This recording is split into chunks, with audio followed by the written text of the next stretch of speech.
shine through. Just let your soul, baby, feeling oh so silky smooth. Just let it shine through. Just let your soul glow.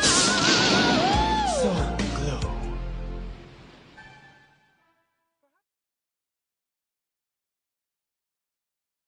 That means that we punched our ticket to go try to win a Super Bowl, and that's it. We got one game at a time, starting at 1 o'clock on Sunday. Love y'all, boys. Love you. Love you. I'll go to war with every single one of you, every game, all right? Love you, 1-7. Here we go. 1, 2, 3, 1, 2, 3. Win.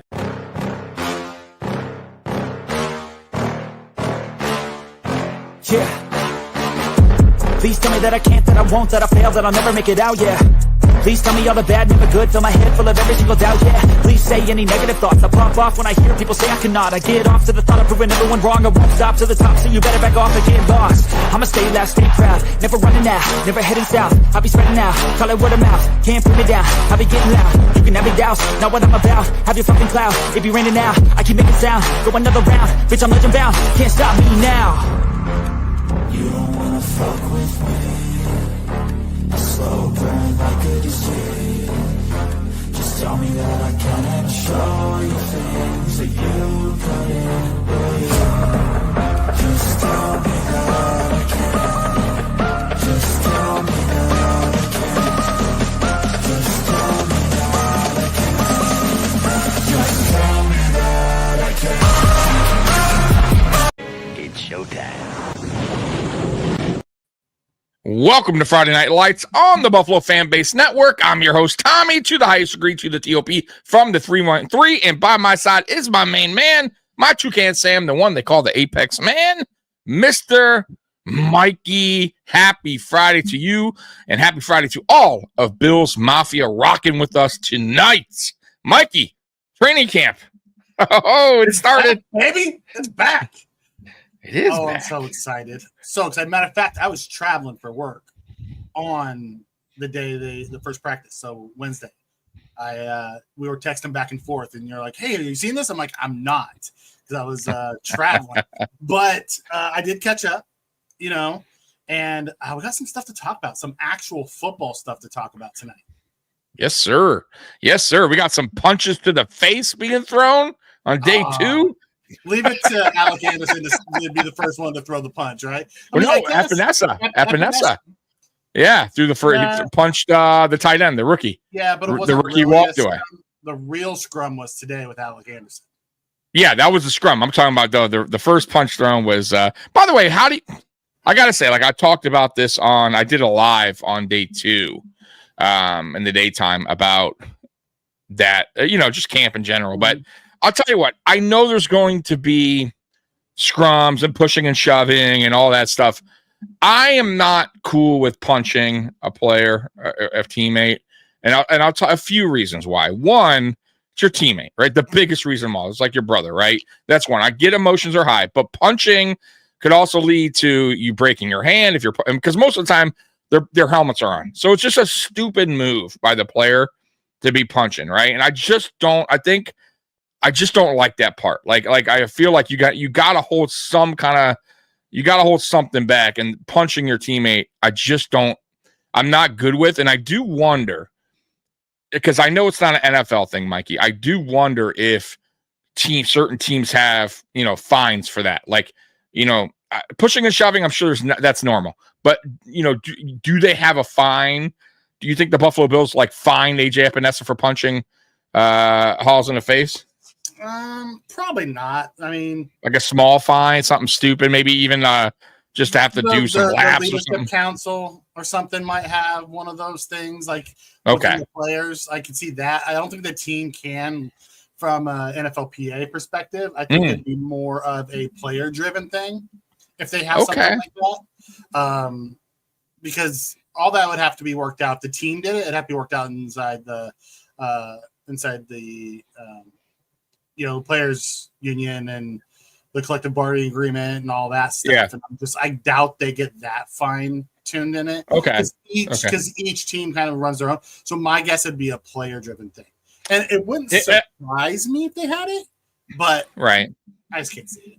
Maybe depending on the severity, right? Because there's been instances. I can't pronounce that word in the past from other teams. Where, like, remember the one guy got his eye like messed up by being punched in the face by his teammate. So I'm sure it depends on the punch, right, and how bad it was, and what it did to the player. But like I said, my point of the whole thing is, if you're a player, don't be. You're risking, one, yourself being hurt by your hand, right? Because most of the time they got their helmets on, and two, what if you do hurt this guy? What if you do, hurt one of our players, right? For what? You know what I mean? Because you couldn't hold your emotions in check. Pushing, shoving, that's normal to me. That's going to happen, Mikey. I get that, but I'm just not for the punching thing. Like control. You got to control yourself there. Yeah. And AJ Epinesa, come on, buddy. Come on, man. Go look at the whole Gino thing with the guy. The dude broke Gino's jaw. Exactly. You see what I'm saying? Like, that wasn't on the practice field. That was in the locker room or something. I get it, but you should still, yeah. Hold your emotions in check, man. AJ, come on, buddy. Was this that serious? Says, coming from a guy with 5 brothers, punching him's not out of the question. And listen, I don't even have a problem with the punch. I thought AJ took offense to the rookie being a little bit, overzealous on day 2 of training camp. They're not in pads yet. Right. And he had to give him a little hello. How you doing? I guess. But not a fan of it. Hold your emotions. Okay, AJ, you're gonna do that? Here you go. Here's a little injury. Get up. And I mentioned that too. Little karma an hour later when you got injured there. Yeah. Right. Karma can quickly sneak up on you, Mikey. Yeah. So Cole pops in here and says, "Tommy, it's good to see you on Dan's show this week." Yeah, I went on a couple times. But so did a lot of people. He does a pretty cool thing, and I think we're going to actually implement that in time into this podcast, into our shows, where fans can, or the chat can actually call in, right? And they don't necessarily need to be on video; it could be audio or video. It's a good idea. We should have did that. We've tried different versions of it, but this one's different. This one's it's a StreamYard link he sends, which is basically, how that is. It's an invite, right? So we're inviting the chat to come and join us and talk. In time, I think we'll do that once we, get that situated how we want to run it. But it's a good idea. But yeah, I called in a few times. Great conversation. Man, dude, Mikey, that dude gets up at like 8 a.m. I'm like, Dan, golly, man. Like, I give you all the credit in the world. This dude's out there grinding. The most interesting man in the chat pops in here. Yes. Hello, Tommy and Mikey. Thank you for the big 26th birthday wishes on Sunday, July 20th. Had a blast. Thinking of my future plans. I'll keep you guys updated. All right. Nice. Yeah, exactly. Happy birthday, brother. I hope you have a good time on your birthday and get what you want. Mm-hmm. Yeah. Back to camp. There's been some highs and some lows. The defense is ahead of the offense. Mm-hmm. But you can't really take too much into it, without pads on. You know what I mean? A lot of the stuff. Like, Keon's had some ups and downs, He has. Yep. Early on. Day 1, not so great. Day 2, good. Day 3. 3 days into shaky. Camp, man. You can't let people off 3 days into camp. You cannot, and you can't also get overhyped on what you hear. I tell people that all the time, and I fall into that category of finding myself sometimes like, oh, wow, like this guy, he's the man. He sounded like he's catching everything from Allen, and the guy don't even make the team, or, you get a little hyped up. Because Shavers last year was like Shaver. And go ahead. No, I'm sorry. And Shavers, and it's been like that. Like year after year, there's been a guy that's shined in camp where we got kind of, we got hyped up and it really was all for naught, right? It didn't wind up doing anything. Now, it's always good, obviously, to hear good things out of camp, right? It's better than all negative, but it's just how camp goes. I always say, let my eyeballs do the real, right? When I see preseason, that's when I'll say, okay, then I'll believe it. You know what I mean? Yeah, because you got this guy, this D-end, that's this rookie D-end, was it Schoen or something like that, that's out there. I'm out at LSU, who's just flying around. Right. Guys don't have pads on. It's hard to look at them. and really like go into it. It's them getting into shape and getting the chemistry together and things like that. Once those pads go on and preseason starts, that's when I'll pay attention a little bit more to like who's doing well in battles. Like I love to hear like Max Harrison is doing really well. Trey seems to be doing pretty well. Like their fundamentals are good and they're not messing up. Like you heard a lot about Jordan Hancock. You know, he was struggling with the fundamentals the first day or two, and then he rebounded today, and you heard about that today. So those type of things I'll listen to. You know, if it's truly fundamental things and like guys knowing where to be and stuff like that. But you know the name who I did hear that I was excited about was Shaq Thompson. I know. So I'm hearing that as well. So Shaq Thompson has the, once again, I'll say it, next man up. Dorian Williams went down early. I'm not sure of the severity of the injury, but now you have your opportunity. You have your opportunity to shine. And I will say this about him. He's a veteran.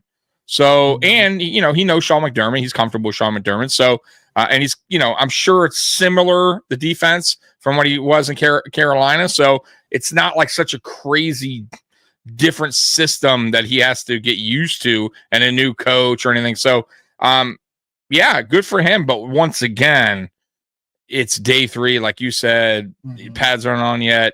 I'll say this about training camp, and I've been saying it. Training camp for me is most important to rookies and second-year players for the most part. Obviously, some other people that are trying to make the team, but outside of that, Mikey, guys like Joey Bosa, Matt Milano, Josh Allen, even, I don't want to see them overworked in camp. I don't want any kind of stupid injuries following camp for these guys are pretty much for the veterans, Mikey. Yeah, Taylor Rapp. These guys know the playbook very well. It's all about, honestly, training camp for them is more about knocking off the rust. For the other guys, it's more about getting your fundamentals down, learning the playbook, you know what I mean? Competition, trying to earn that spot. That is what we're looking for, right? All the other guys, I could care less if Josh Allen throws 2 interceptions. Right? You know what I mean? I know what we're getting on Josh Allen. Taylor had a trick play. Yeah, he had 3 picks today. Yeah, hat trick. Those things are gonna happen. It's Josh Allen talks about it, every year too. He tries things that he wouldn't try in the regular season and can't just see what's going on. You try new things. You see different formations and things like that. Also guys aren't tackling. So you hear about, this guy had a 70-yard touchdown. Really, he got tapped on the butt by the defender, and the guy just kept running. He didn't really have a 70-yard touchdown, but you have a lot of that type of stuff. Roy has a question for you here, Tommy. Yeah, so Royce is kind of an off-topic question for me. Are you working on bringing back the AFC East shakedown this season? And it's funny because look who is in the chat, Captain D. So the answer to that is yes. Captain D is also returning this year, along with Curtis, Anthony, and we may have Juan returning this season for AFC Shakedown, the original, the OG, who covers the Patriots. He may return. So it's I'm hoping that he does. He right now is sounding good. But yes, it will be Saturdays at 1:00. It may be at 12, but right now it's looking like 1 p.m. on Saturdays every Saturday. We start 2 weeks before the season. So just a heads up, we'll do a recap of the offseason for each team, and then that's it. We're ready to go. We're ready to start the shakedown. Yeah, Scott was just saying we need those Patriots boys back. Oh, yeah. One of them's coming back, I think. Juan getting that itch. You know why? Juan's like, all right, Drake, man, he's feeling it now. He's feeling himself a little bit with the Patriots. I don't blame him. So good. I want to hear from him. Yeah. Spin comes and says, so much for White being washed. Which White? Both Whites are actually started camp good. Yeah, I heard Trey on a play today, got a little caught up, couldn't get back on the play. That is what I'm talking about with Trey. I think Trey is what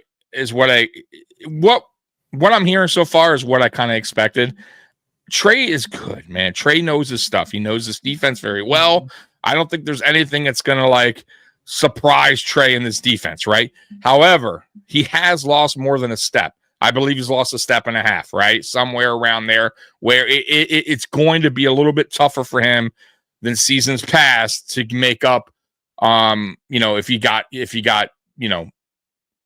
he lost ground. You know what I'm saying? To get back on the play. That was Rasul Douglas's issue last year, I felt like. And Trey, for me, he falls into that category. Now, I do like what he's doing so far in camp, though. I like that he's working with Max, working with the other rookies. I like that they're feeding off him.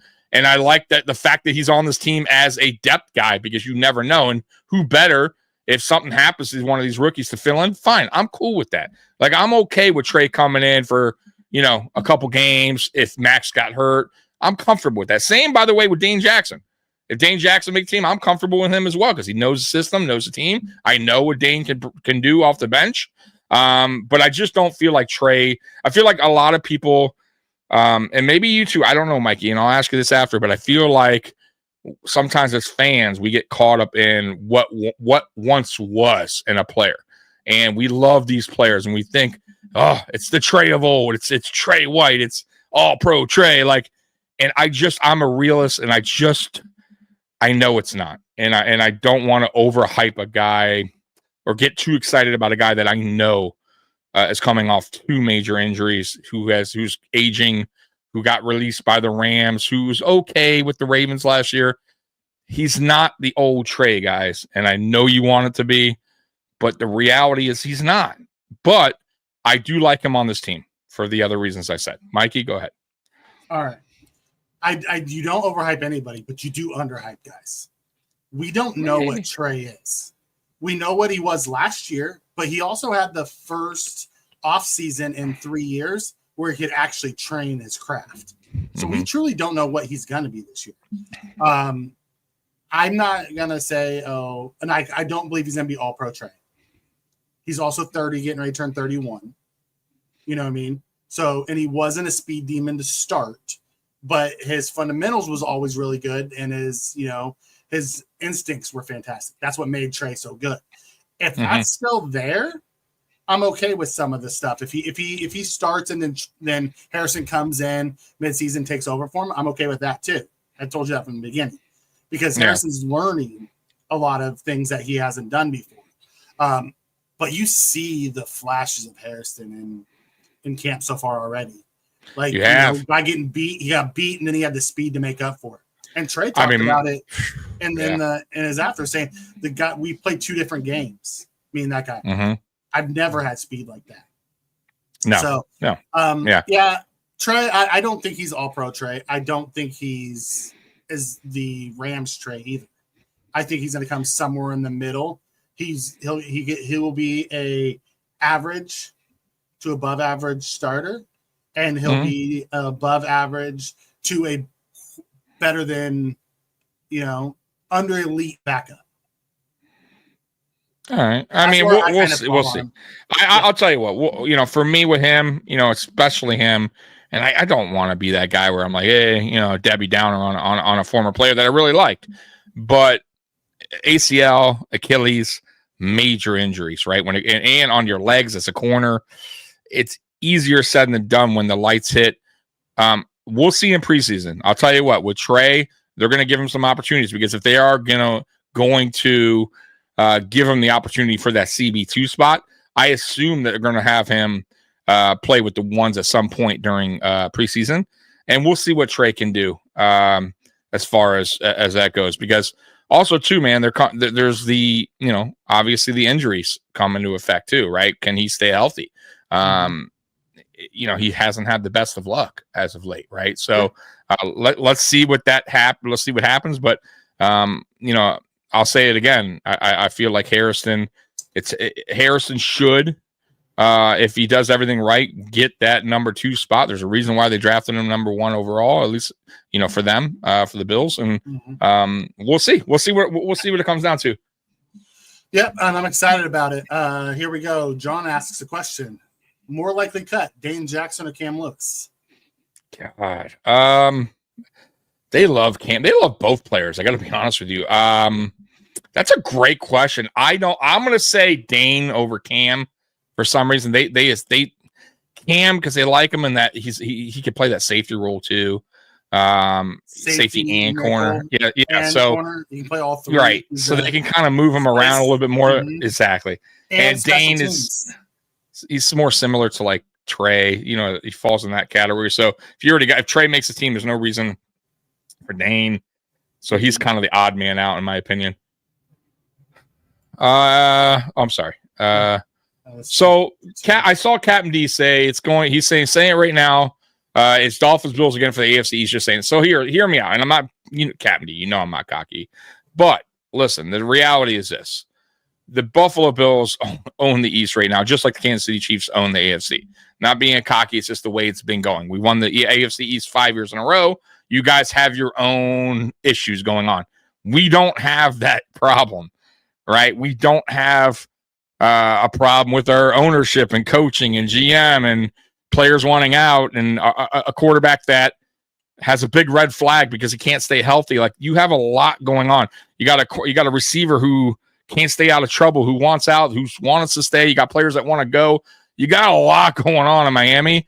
I just don't see it for you. I like the optimistic, and you should be optimistic. I think every fan should be optimistic going into the season, right? I mean, that's what it's all about. But I don't see it. I don't see you guys winning the East. I don't see it as a race. I just don't. Now, will you guys be a tough play for us? Will you guys give us a battle here and there? Yeah, of course. Every divisional game is tough at some point, but I just don't see it with you guys in an 18-week season.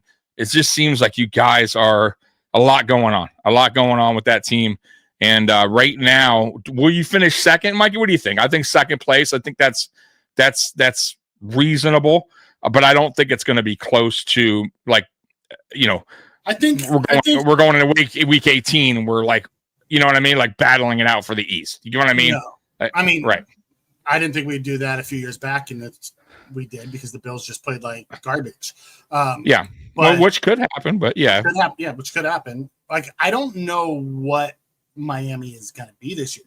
Do they have the talent to make it a race? Abso-freaking-lutely. Sure they do. Hearing Tua say Tyreek has to earn back the trust of his teammates, if he's just now starting to do that, those camp opens, like, why wasn't that done in the offseason? Yeah. That's a little odd to me. It is. And for me, if I'm a Dolphins fan, and I'm not trying to be like, rude to any Dolphin fans out there, and especially you, Captain D, you're my buddy. Honestly, I want a bad year. I'm hoping for my GM to be fired and my coach, and I'm hoping for a new regime to come in, clean house, start fresh. Yep, start fresh, build up, find yourself a franchise quarterback, and do it the right way. Right now, it's just like you're putting Band-Aids on a big ass wound that's just ready to just bleed all over the place. And that's what's going on. And once players, Mikey, multiple players start requesting out, and your top players, there's problems. There's problems brewing. And I just feel like Miami's kind of had that. The pot's been stirring a while, and it's starting to overflow. So I just don't trust the Dolphins. And that's why I don't think it's going to come down to the Bills or Dolphins. Now, like Mikey said, do the Dolphins have a lot of talent? Yeah, they do. They do have talent on that roster. But once again, they can't put it together. And it just seems like that's been the case for the Miami Dolphins over the past, honestly, since McDaniels took over. So I don't think it's come down to the Dolphins or Bills. I think the Bills run away with the division, in my opinion. I think the Dolphins wind up being in second because of the talent. I think the Patriots wind up being in the third, and I think the Jets are in last. That if I were to predict the season, how it ends, the regular season, that's my AFC East. Okay, I'm with that. Bill United Podcast says, do you prefer Mike White or Mitch as QB2? I personally more comfortable with Mike White. Listen, White has started off on a heater, but he's also throwing against air, guys. Until we play somebody else and we see what he does in the games, I'm not overly fond of either one of the guys. I pray to God we never have to see him other than a mop-up dude. That's what I'm hoping for. Dude, that's a tough question because both are hot garbage. And credit to my buddy Captain D, who told me, said, bro, because I said, man, why you guys cut Mike White? Because I liked Mike White before. I wanted Mike White to come on come to the Buffalo Bills a couple years ago, and he's like, bro, he's bad. Like, and I'm like, all right, we're once again being optimistic. Well, maybe it's just the Miami Dolphins. He'll come over here, and boy, Captain D wasn't lying. I mean, at least from what I saw when he came in, my God, Mike White looked terrible, and Mitch Trubisky, I mean, is just as bad. So I'm not fond of either guy. By the way, too, our punter, Mikey, I thought Trubisky Robbins, terrible. I thought he did too, but it's not saying much. Trubisky looked bad. We'll get that. Yeah. Yeah, we'll get the whole Robbins thing. I got you. Bill Johnny comes in and says, God, yeah, we'll get the Wilkins thing too in a minute. Holy crap. Like we haven't even That's a bigger story than that's a bigger story than I thought initially thought, by the way. Mm-hmm. He's like, Mike White. Let me tell you about Mike White. Let me tell you something. Trubisky's man. at least $1 million better. I don't think so. I don't think either one of them are good. Personally, You just I would much rather have a rookie. Yeah, he's not much better. $1 million better. He's not. Maybe $100 better. Be honest, he ain't much difference. Mike White has a higher ceiling, but a much lower floor. Trubisky, you know what you're going to get. Yeah, that's true. Like, but here's my problem. You know what the problem is, though, Mikey, with Trubisky? It's not so much his skill set. It's all of a sudden he got gun shy. He's scared to throw the football. I can't have a quarterback coming in being gun shy. So in a way, Mike White, I'll lean a little bit more towards White because at least he's not scared to pull the trigger. I mean, Trubisky's back there just scared, like he's never played a football game. It's wild. What Mike Tomlin did to him, but holy crap! Because he wasn't like that until he went to the Steelers, and then like all of a sudden he just won't pull the trigger. No, he would not. He would not. It's wild. Oh my god! Mitch is at least mobile. Mike White's mobile. Mike White can run a little bit too. He's not that he's frozen on his feet. Mike White also may just have PTSD from Matt Milano. Yeah, right. Yeah, that's true. Broke him in half. Yeah. Isn't there someone on YouTube that can punt better than these scrubs? We'll get to the punting situation in a minute. Yeah, I don't know what's going on there. Problem is, people actually think the backup QB matters. If Josh goes down, we're screwed. So here it is. I'm with you. If he goes down for like a year, we're fucked regardless of what backup we got, to be honest with you. For the most part, I don't want to hear we went through this 3 years ago when me and Mikey were talking about the Vikings quarterback that came over, and I'm like, I don't think so. I was just as bad. But if it's like a month, let's say, God forbid, and it's not going to happen. Backup quarterback does matter. You want to win at least 2-2, right? 2 out of 4. You want to go 50%. You want your backup. Yeah, 50%. Exactly. You want to go 2 out of 4, 3 out of 4, maybe if you get lucky, depending on the games. But let's say you have 4 games, and depending on that stretch, I don't trust these guys. Well, I think we're in a better situation today than we were under Dable. Because under Dable, it was such a pass-heavy offense. Like, I feel like if Josh went down, we would just run the crap out of the ball. That is true. You got a great point there, Mike. Great point. That's a great point. I think the scheme would I'll give you your dues. I'll give you your dues. Run the crap out of the ball. I would hope so. I would hope so. The Buffalo Bills have done some dumb shit before, though. So I don't know if I would 100% say that to be fact. But yes, you would think that would be the case. But even so, I still would not. I would still go into games scared as shit with Mitch Trubisky as their backup or starting quarterback. Or Mike White. Either one. It don't matter. Either one. Yeah, either one. So somebody was talking to me the other day. We actually brought that up, and I was like, who is the best backup right now? And somebody said Kirk Cousins. I said, you know what? You're right. Kirk Cousins is probably right now.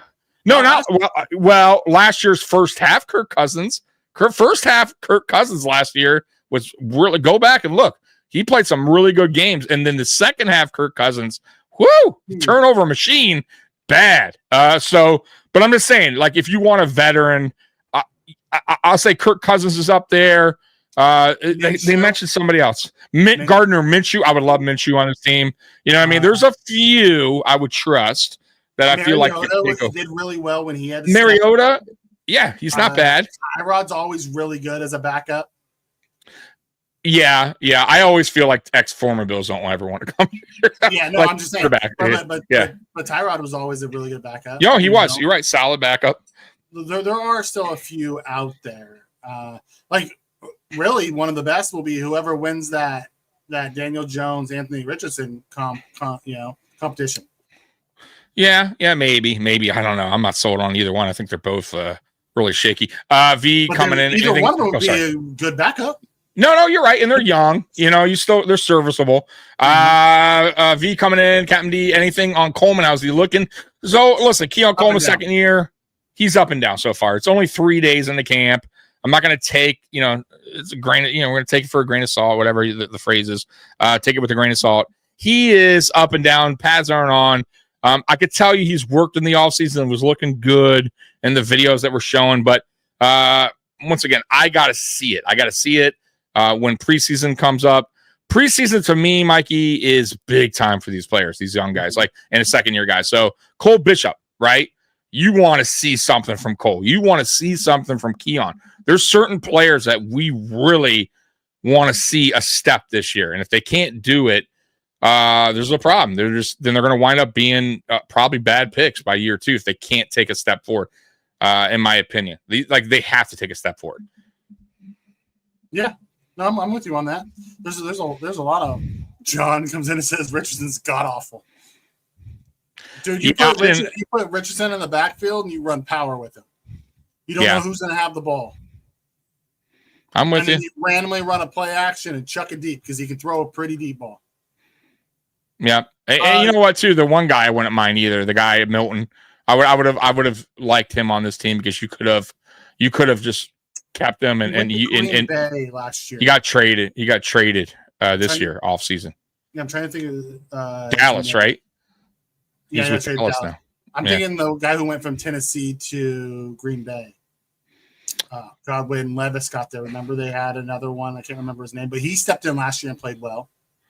Yeah, I don't remember his name either. Yeah, he was okay. He played really well last year. He let him do it. Bengals backup. I don't know if he's still there. Jake Browning. Yeah, he was. He's done well. Filling in. Malik Willis. Thank you, Spin. Yes, Malik Willis. Yeah, and he's been around a little bit, right? They drafted him actually, I think, right? Tennessee. Tennessee did, and then they traded him last year when Will Levis was there, and he went to Green Bay, and he had to step in for Jordan Love last year, and he played really well in Green Bay. Yeah. He wasn't bad in college, actually. 44% completion percentage would have been great in the 50s. Yeah, would have been superb. Fucking guys in the Hall of Fame, probably. All right, do we want to? We're 33 minutes in. Do we want to do it around the league real quick? Yeah, go for it. Okay, we'll start with the NFLPA. Have you been seeing what's going on with the NFLPA? I've heard. I've heard because I listen to. I'm an old guy. I listen to sports talk radio on the way to work. Do you listen to sports talk radio? I do. Quick question, chat. Is that for old? Do you think mainly old heads still listen to sports talk radio, or you think young people listen? Because I feel like it's just kind of old heads now. I listen to sports talk radio and I listen to podcasts. Because I'm also out on the West Coast, so I get a lot of 49ers sports talk radio, and I'm not over. Yeah, I see. I couldn't handle it. So then I'll start listening to podcasts around, listening to other people's point of view on Buffalo. But I do like when I'm listening for the Giants or the Kings or the Warriors or any of those. Yeah, I still listen to sports talk radio. I love it. Yeah, I do too. Rap and music. It kills time for me. It really does. A couple hours will go by, and I'm like, holy shit, a couple hours went by pretty quick. But I've heard. Guy. Yeah, your neighbor. What's up, Callie? How you doing, brother? Well, he's also on the West Coast. So if you want to listen to Bills, you got to go get the podcast. You're not really getting sports talk radio. You're right. That is true. There's a good forget the name of the show out here, but man, it's a great show because they talk. They don't talk just about local. They talk everywhere, and it's a funny show. It's they have a lot of humor in their radio show. But yeah, going back to what you were about to say, I heard some stories about what's going on.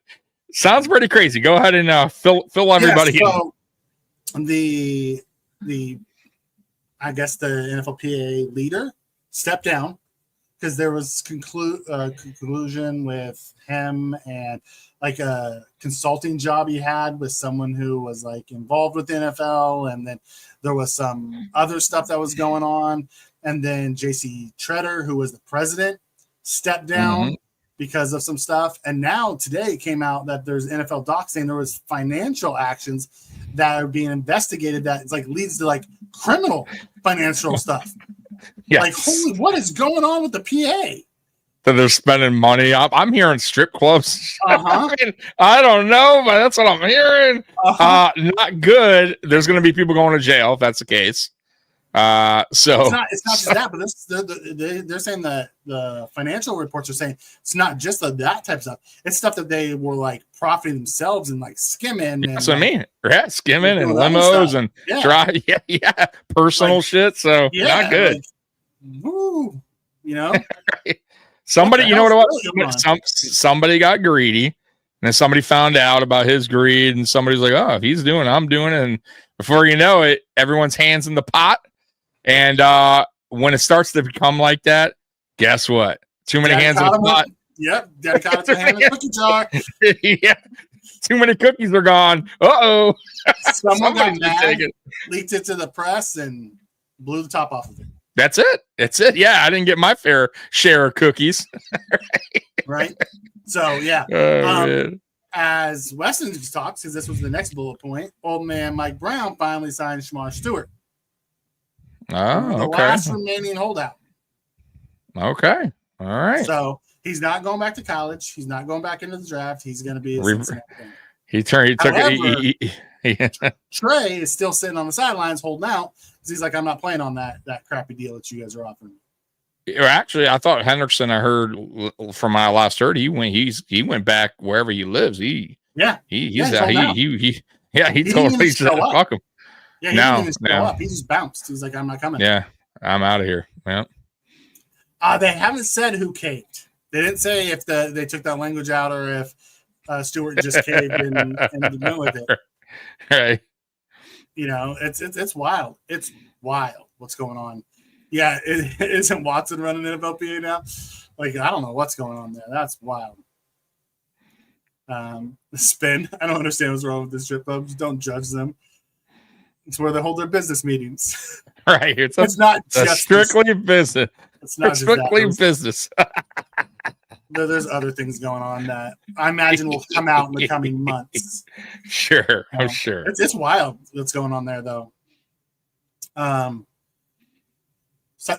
Jackson is looking like Trey may start. It's too early to say that. He's way too early. He's a veteran. We knew that he was going to get the first reps, but they're switching out early. So Mad Max is getting those first team reps, and Trey's being a mentor to him and giving him tips and tricks and trying to help him while trying to still win a job. So, right. Kind of what you get. Did you hear about the Super Bowl ticket things? 100 NFL players are like facing some kind of Super Bowl ticket penalty for scalping or something. Yeah. What the? I hope none of our players are involved, man. Just pray to God, man. I don't get it. I don't understand athletes who make a good amount of money. You know what I mean? Because even the ones that aren't the best of the best, they're paid, right? They're getting pretty good sized checks. I don't understand the greed and some of these players that, go out gambling, like get caught gambling when they shouldn't be on themselves. Like the whole Beasley thing in Detroit, that guy, like, what are you doing? I don't get it, man. But these certain play, like I told you, man, sometimes this money is, sometimes money takes over your your way of thinking, and you get a little greedy and want more, and you get caught up, man. You get caught up. I guess. I just don't get how that many players, though. That's the surprising part. I could see if there's like 2 players involved, even 5 maybe. It's a lot. 100 NFL players. That's a lot of players, dude. It's 2 teams worth. Yeah. That's Roy. More money, more problems. Yeah, I guess. More money, no problem. All right, so let's get to the Raiders and their decision to release Christian Wilkins. Yes. So the little bit I've heard on this is he got hurt last year, had a foot problem. They asked him to get a surgery in the offseason. It was recommended by multiple doctors. He refused. And now he's back at camp. He didn't pass his physical. They decided to void his $35 million guaranteed. He filed a grievance. They said, kick rocks, dude. We don't want you here. Kick rocks. Yeah. Kick rocks, dude. We don't want you here. So, okay. So here's the deal with that whole thing. A player comes in, you pay a player, and you sign that contract. You got to know what you're signing, right? You got to agree. You're agreeing to whatever happens on that contract, you must do. That's why they're paying you 35, whatever it was per season, right? They want to make sure their investment is doing the right things. Okay, no matter how you like it or you don't, you sign that contract. So if you get hurt, you got to do what they say. And if you don't, that's a way out. And that's also for them, they're saying, you know what? Clearly, this guy doesn't go by what his word. He signed a contract. He understands what he needs to do, the stipulations of the contract. Why would we deal with this guy and risk this guy's going to come back not healthy again or risk another injury while we're continuing to pay him? I'm with the team on this. I'm 100% with the team on this. If it happened here, I would say, you know what? Good riddance. I don't blame the team. If that's the case, though, now there's two sides to every story. If Wilkins, didn't trust their doctor and there was more talks and he wanted to see his own doctor and they said no, okay, like maybe I could see that argument. So, we'll see what more has to come out of this whole situation. But if, like I said, if the story is he just didn't want to get it and he just felt like he's just going to let it heal, whatever the case, then he's in the wrong. And I understand why they're cutting him because that's a lot of money. You're not talking about a, cheap contract here. No, talking about they invested $50 million, right. for 5 games. Right. That's what I'm saying. It's big time money. So if it's in the contract, they can get out. Why not? I would too. Of course I would. I guess it's very gray area what they did. That's why there's a grievance filed. It's going to be a few years before anything happens. But my question is, would he pass a physical and could he play?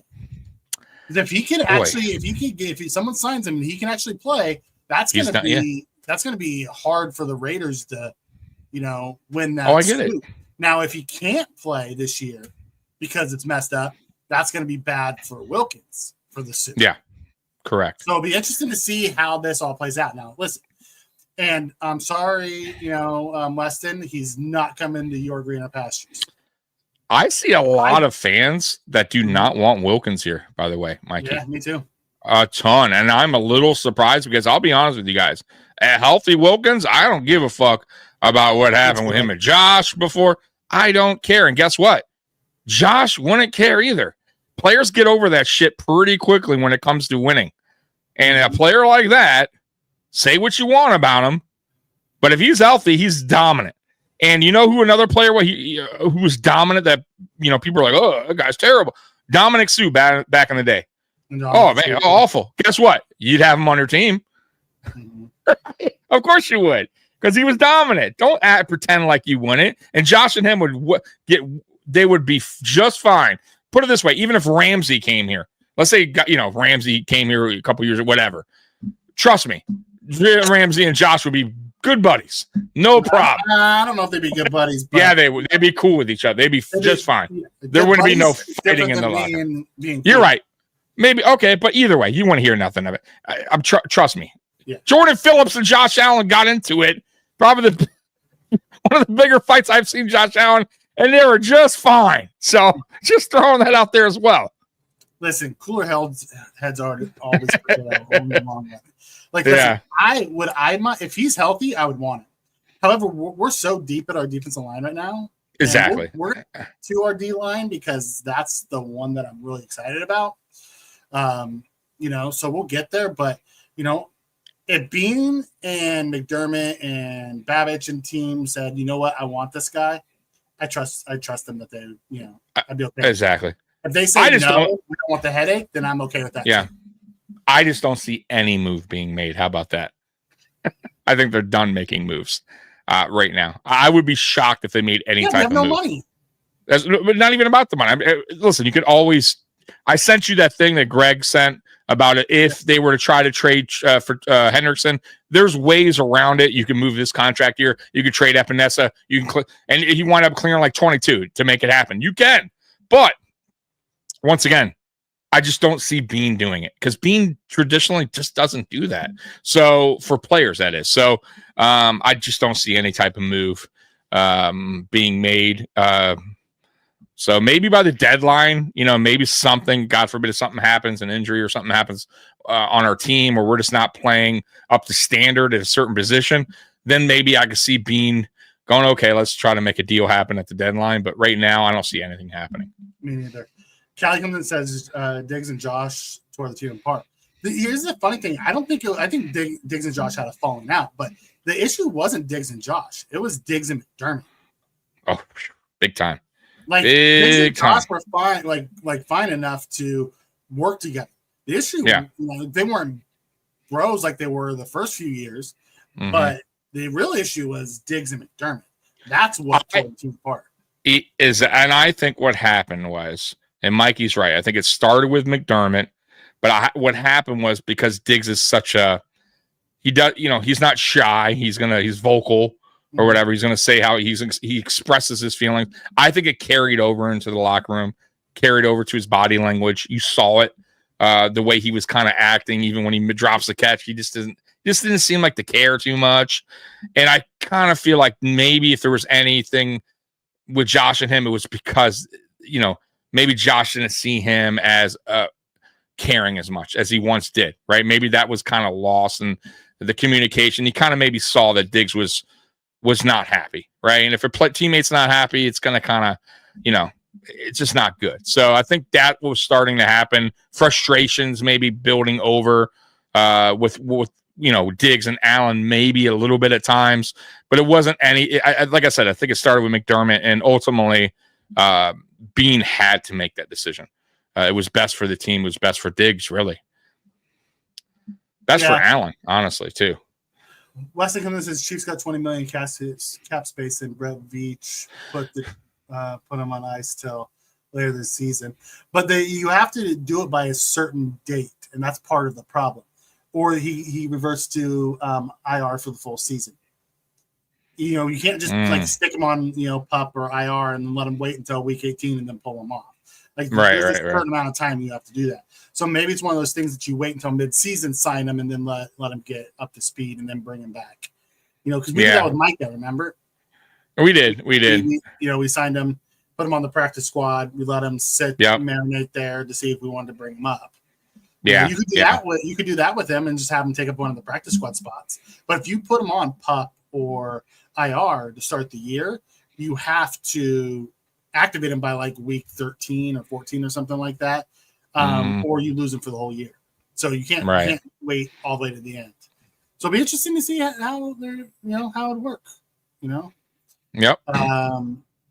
Scott said that we don't need to make a move unless an injured. Yeah, we're pretty. That's what I'm thinking. That's what I'm thinking too, Scott. So John said, so we're making a move. Beane makes moves when I don't think he should, and then when I think he should, he doesn't. So whatever. I think go the opposite. I don't see none. Yeah, I feel like right now, the whole thing about this offseason was going younger, right? Yeah. Through the draft, starting to talk about it during his presser too. Yeah, and I think that's the focus right now. Is develop the guys they have in the locker room. That is. So I don't think they're going to bring any more veterans, or they're going to trade for any players unless something happens, unless somebody's not, playing well, which could happen. You never know. But right now, I think they want to see what they got, and we'll find out. Okay, so let's before I finish up around the league, let's hit the punter topic. This is like the third or fourth time I've seen someone say something. So let's just address the punter topic. The main topic, boy. I should have made the title of tonight's show. Punter competition ends before training camp begins. What are the Bill season is in jeopardy due to Robbins, the punter. Okay, so Brandon Beane spoke about this at his opening presser. He said, "Listen, we didn't want to let Camarda go, but because we had some injuries in the tight end room, we had to bring some guys in, so we had to let someone go. Camarda may come back later on." Right. Hearing from the fact that they kept Robbins over Camarda was surprising to me, because the last time we saw Robbins, he was not good. But we did upgrade our special teams coordinator. Mm-hmm. So the fact that he chose Robbins over Camarda, and then listening to the beat reporters talking about how Robbins was electric the first 3 days of camp punting the ball, like booming it, accurate, everything you wanted. Just remember, the guy's young. He's very young. I heard different. I heard today he was shanking some kicks. Actually, not kicking well today, from what I heard. I mean, maybe you heard somewhere different, but I heard today he was. Well, he had some that went bad, some that went. I heard the first 2 days it was really good. Okay, he was electric. Right. It was like accurate, pinning things deep, angle kicks, deep kicks, high kicks. He was like, they're like, okay, maybe I understand why. Yeah. Once again, I didn't look for punter, content today, to be perfectly honest with you. Yeah, and I truthfully, to be honest with you, I don't really follow punters in the league, so I only read about where they've been, how they've done. Since he was in Cincy, he was terrible, and since he got cut from Cincy. So my thing is, I do think they will wind up bringing in somebody to compete with him, at least in preseason, and they should. They really should, because the thing is, look, punter's not the almighty important position. However, it is still the least of anybody in the NFL last year. Yeah, I agree, but you still need to have an effective punter, because field of position is crucial, especially in playoff games. You got a kicker that can't kick, especially in Buffalo. Exactly, you can't. So that's my only kind of concern, and obviously holding the ball for Bass, right? That's really also important. Bass has been okay, good. So that's a positive. So we'll see. Like I said, I'll have to see him in preseason before I really kind of pass my judgment on this Robbins character. So I'm not going to say he's terrible right now, because I haven't seen him kick in a Buffalo Bills uniform. I only know what I know, and he was bad in Cincinnati. John's like, I'm pissed at Cut Martin. Martin was aging out. Yeah. Robbins was better than Camarda and was better in OTAs. He was. Yeah. He was. Yeah. They said that's why he won the job, basically. Yeah. You got to trust your coaches. They wanted to have the competition, but then when they ran into, roster injuries, that shit happens. Mm-hmm. Yes, Roy. He got cut because he was really bad. Then last year he was hurt, so now he's back. But he was drafted in like the 5th round, I think, a couple years ago. Yeah, I don't remember the round, but he is young. Yeah, so it is what it is. Field position is vital. I'm with you. Get off my lawn. I am with you on that. Yeah. It would sure be nice to have the punt god, wouldn't it? Yeah, sure would be. I talk. It's funny. I bring that up. Weston in timeout. I know. Weston, damn you. For salt in that wound of the punt god. Damn you. You know what, though? I'm happy for the kid, and I'm glad that he got picked up by a team, any team. I would have been happy if he played for the Dolphins. I don't care. So I'm just happy he's back in the league where he belongs, where he should have belonged in the first place, right? With I was happy you got the chance, because the whole thing was jacked up. Yeah, totally jacked up. Okay, so we touched on the punter situation. We good? Yeah. Okay. I think we're good. Okay, just want to make sure. I think we're right. All right, so let's finish moving out. The Falcons signed DJ Chark. I don't know if you heard, but DJ Chark had come out and said, I kind of met everything. If they don't find the right spot, I'll just go ahead and hang it up, and I'm okay with it. But then 2 weeks later, he's with the Falcons, so good for him. All right. What about the Justin Fields scare? Did you see that? Yeah, something with his toe got carted off, but it was like a toe injury. I'm like, it wasn't even a big toe. I don't know what toe was it. I don't even know. But they didn't say. They just said. I heard it was a toe. That must have hurt like a motherfucker. Get carted off, right? Golly, like it's like it said it was a non-contact injury at first, but then okay. stepped on. So is it non-contact or did he get stepped on? Which one is it? It's taking me back to when Paul Pierce got wheelchaired out. Yeah, right. You know, or Lamar had to go to the bathroom. Ran. He's done it twice, by the way. Lamar's done that twice. Sometimes you gotta go. You gotta go. Yeah, I mean, I get it. And they're wearing white pants. You need to be muddy that day. Yeah. That was BS. The whole pun god thing, you know. And the Bills had a chance to get him back, and they did. That was my own. Exactly. That was my only. And we've talked about this multiple times. Probably my only issue with the whole situation was they had the opportunity to make things right, and Brandon Beane chose, and the Bills chose not to make it right, and they could have made it right, but it is what it is. Spin maybe Beane tried to get him to come back, but we also had Sam Martin, and we had just signed him to a new extension. So, well, the following year he still had a chance. So the offseason, they didn't. Well, I'm just saying, because we had just signed Martin to the 2-year deal. Oh, that's true. But he still could have came in for competition and cut Sam Martin. Maybe he didn't want that because he knew he had a better chance of winning a job in Kansas City. It's possible. Yeah, it's possible. We'll see. I don't know. I still feel like they could have. I hear nothing about them giving him an opportunity, calling him. Because I remember he did. Yeah. He did come out and say that he appreciated Buffalo's front office constantly checking on him. Yeah, which is good. Yeah. But I would have liked to see him come back. We invested a draft pick on a guy, right? And then we never, now Kansas City is like rewards. Right, nothing. It's just like the bane of my existence, man. Damn Chiefs. It's wild, man.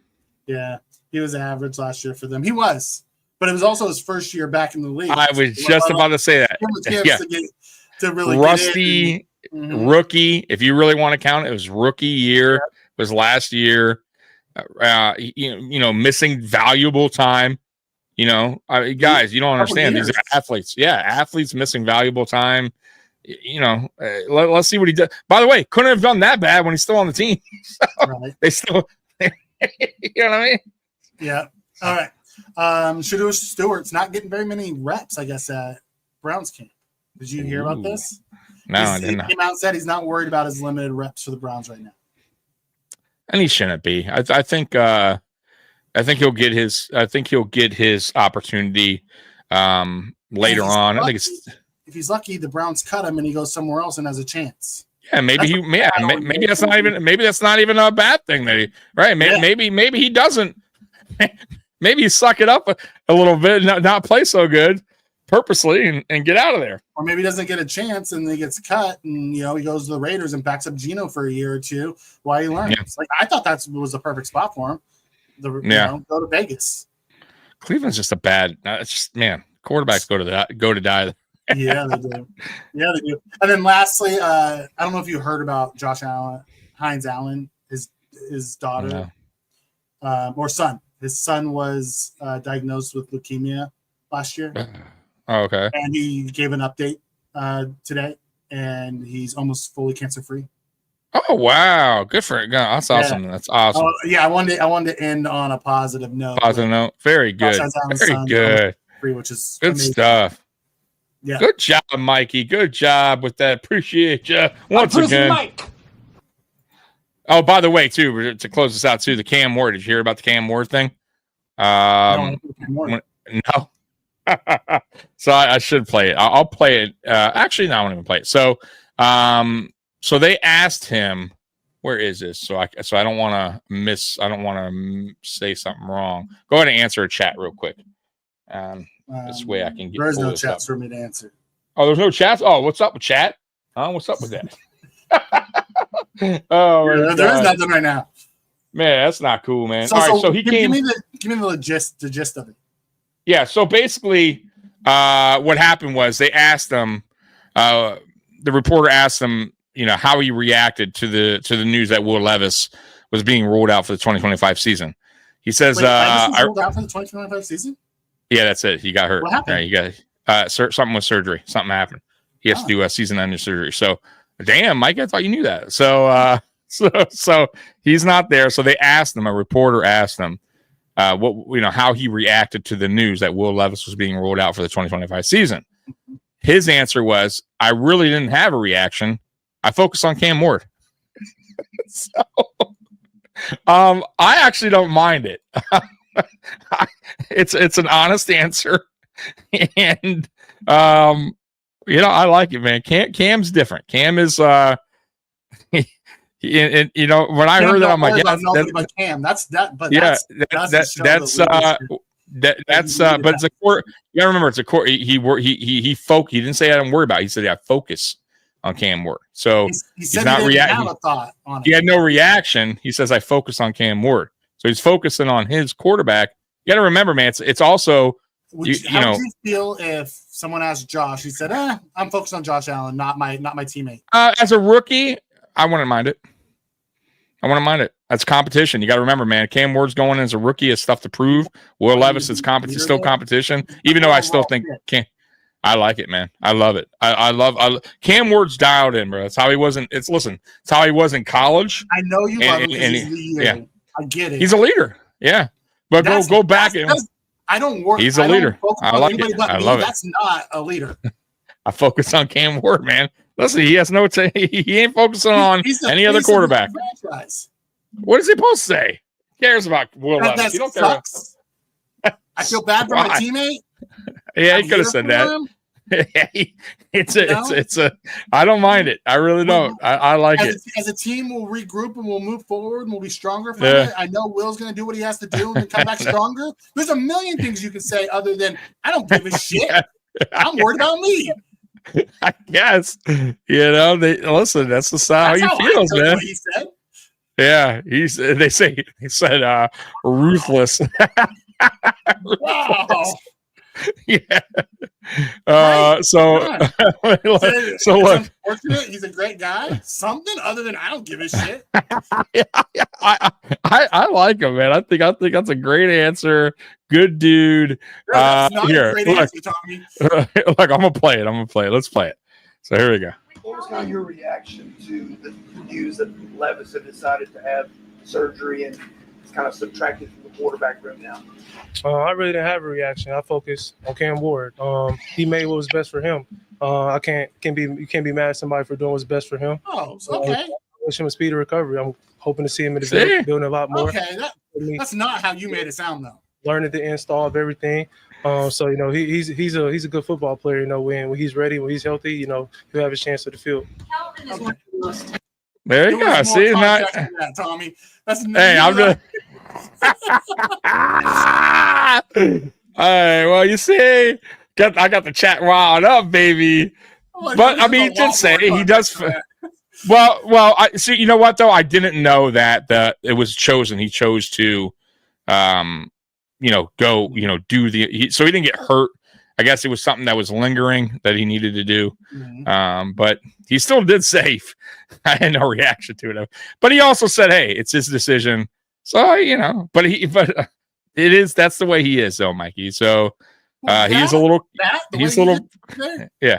He also, extended on it. Wasn't like I don't give a shit. He was like, he made the right decision for himself, and I'm happy for him. And he's a good football. Okay, that is the leadership part that was missing from what you were saying. At the very end.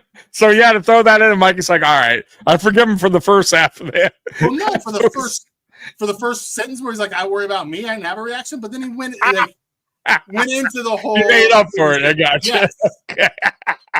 It would have been different if he got hurt in practice and then I didn't have a reaction. Fuck that guy.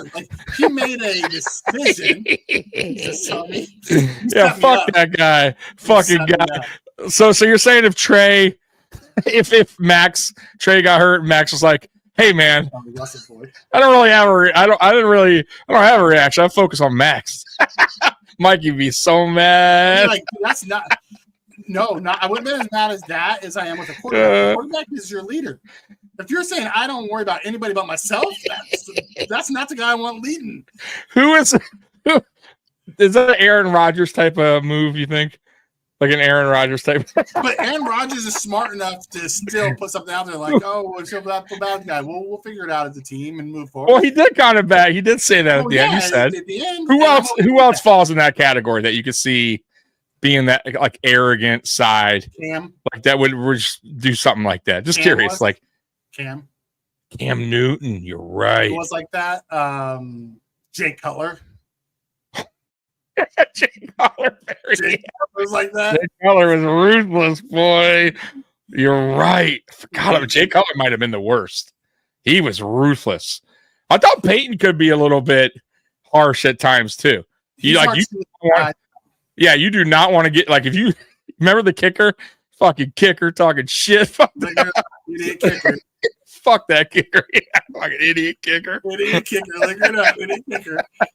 Like you heard the story Reggie Wayne had with him, right? Where he cussed Reggie Wayne out, and Reggie's like, "Who are you talking to? You talking to me like that?" Yeah. There's a question here. Scott said, "What would you think of, Levis is no, with that. I would. He looks so. You know what? He'd have to clean up the stupidity that he did last year. You're telling me you put him in a room with Josh, he wouldn't figure out a way to clean some of that stuff up? The decision. I think sometimes, honestly, Mikey, really certain players. I agree, but that's not okay. Bad spot doesn't make you do dumb things on the field. Like he was doing things that I was like, Josh, look at what Josh were you doing? Versus Josh with Dorsey. No, I agree. Yeah, can you change? Sure. I guess I don't know. That's a great question. I guess you're right. It would depends I guess it depends on if he's willing to learn, right? If he's willing to fix those bad habits. Some players aren't, Mikey. Look at Jameis Winston. Jameis Winston will never clean up. But you know what? You want Jameis on your team because that guy's a leader. Well, yeah, Jameis Winston. He comes from he's cut from a different cloth. Yeah. Will Levis is not cut from a different cloth. Jameis is the new version of Fitzpatrick. He'll throw you 30 touchdowns, but he'll also throw you 30 picks. Yeah, 2.0. 2.0. Fitzpatrick 2.0. It's either going to be 5 touchdowns or 5 interceptions. It's going to be one or the other. Yeah, I'm just not a fan of Will Levis. I wouldn't want Will Levis. I think Will Levis is better than the 2 that we got right now backing up Josh. I'll take Mariota all day over Will Levis, like players like that. But who are you thinking? Gardner Minshew, Trubisky, or White? God, that's a great question. I mean, Levis last year was bad. He cost them games, Mikey. They were in games where he would do some throwing behind his back shit. What is going on here? Flip the ball a few times too. Like, what is he doing? True, now, but not to the degree of Will Levis. Like at least Josh had a guy open, and the guy was looking. He could have caught it and helped run in. This guy was like, woo! Yeah, I don't know what Levis was doing. Someone's behind me, right? I think. Oh my God! Levis will throw more TDs than the other guys. Make Nate Peterman look like a Hall of Famer. God, Nate Peterman, no. Right. Yeah, batch his record, kill his record. Right. Hey, Nate Peterman's still employed, by the way. I have no idea. I don't think he's on a team. I thought I saw him on a team. I should look it up. I swear I saw him as a third string. I swear to God, dude. Scott, early Jim Kelly was that way. Let's see where Nate Peterman is. Nathan Peterman. Get it right. Let's see where Levis makes Johnny Manziel look like he belongs on the field. Wow. Current team, Raiders. Oh, he does have doesn't surprise me. He's back with the Raiders. That's kind of where he goes. Tom Brady's like, look, man, I can make you into what I once was, man. Make you into nothing. Make you into nothing. Let's call it what it is. I saw your trick plays. I saw your trick videos. I'm impressed. He's an opportunity. Peterman, he isn't with the Raiders. It says Raiders when I looked it up on Google. He was with the Raiders, then he went to the Bears, and then he went somewhere else. It says current team. Okay, it says current team Raiders. Maybe he's with the Raiders. All right. I don't really care. I mean, damn Google. I mean, they've been wrong before, but yeah, It's wild. It's wild. All right, you ready to get to our segments here so we can. I'm taking Levis over either one of the Yahoos we got. All right, let's get to. There's a higher ceiling with Levis than there is those two guys. I'm not a fan of Levis. All right, let's get to some segments here. You ready, Mikey? I do not care about our preseason goat. I know, right? The best preseason goat. Yeah. All right, you ready? Let's do it. Yeah. All right, we only got a couple of these tonight. So, Bill's Wire, once again, shout out to our silent co-host. Your silent co-host, the one that doesn't talk. Yeah, mine. You're right, mine. He pops up for us once in a while, like today. Ranking Bills 2025 draft picks. Additions by potential impact, Mikey. So if you disagree, obviously step in and say, I don't agree. Number 8, Caden Prather. Coming in number 8. We are talking about draft picks, so I guess technically he has to be on there, but yes, he would be. Yeah, so it says draft picks additions by potential impact. All right, Technically, number 8. yes. All right, so Mikey so far, he's good. Number 8, Lunt, tackle. Yep. Chase Lunt. All right. Yep. Mikey agrees with that. Number 7, Dorian Strong. Ooh. Coming in at number 7. I think he's Mikey gave ooh. Dorian Strong reminds me so much of Christian Wilkins. So would you jump him over Halls? Yes. Okay, everyone's so far all over this Haas kid. For a tight end 3, like what are we talking about? So Mikey's not impressed. So he's jumping, he's pushing Halls back to number 7. So we got our first move of the list. So Halls goes to 7, and we got Strong going in at 6. Yep. All right, number 5, Hancock. Jordan Hancock. Yeah. Coming in at number 5. All right. Number 4, Deion Walker. Coming in at number 4. After listening to seeing Deion Walker, how he changed his body composition over the last few months. I don't know if you saw any of the film. He does not look as big. He does not look as top heavy as he once did. You know what I got to say about that? Dynamite. All right, go ahead. Right. So JJ, he could actually move up. He could, but you have him at 4. Is good with 4, or you might be moving him up. You're good. 3. Ooh, okay. We got another change. I put him over Landon right now. Guess what? Landon ain't 3, buddy. According to Bill's Wire, it's TJ Sanders coming in at 3. And honestly, I might put TJ after the first 3 days. Granted, no pads are on. I might put TJ at 1. Ooh, hey, what I tell you? Because everyone's saying, like, it doesn't matter who you put in front of him, he gets around him. Dude, now, I'm telling you. Pads aren't on yet, so we'll need to see it once the pads come on. But if I'm just basing them off of what the first 3 days looks like, TJ's sitting at 1 for me. Yeah, I'm telling you guys, if you haven't watched the film, I've watched this guy's film. I've watched multiple, actually. John's asking, is this year or long term? Because that is, I was doing it based off of this year. I believe it's saying this year. It didn't really say. I could scroll back up, but I would assume this year. But let me. I don't want to. Right, because I'm basing off of this year. It says, okay, let's read it. It says, yeah, it says the picks have life and competition group. The Bills. Here's a ranking of Bills impact by the Bills. So it doesn't really say. It says right here. This season. Right here. This season. Okay. Yeah. Okay. Right. So it is this season. Okay.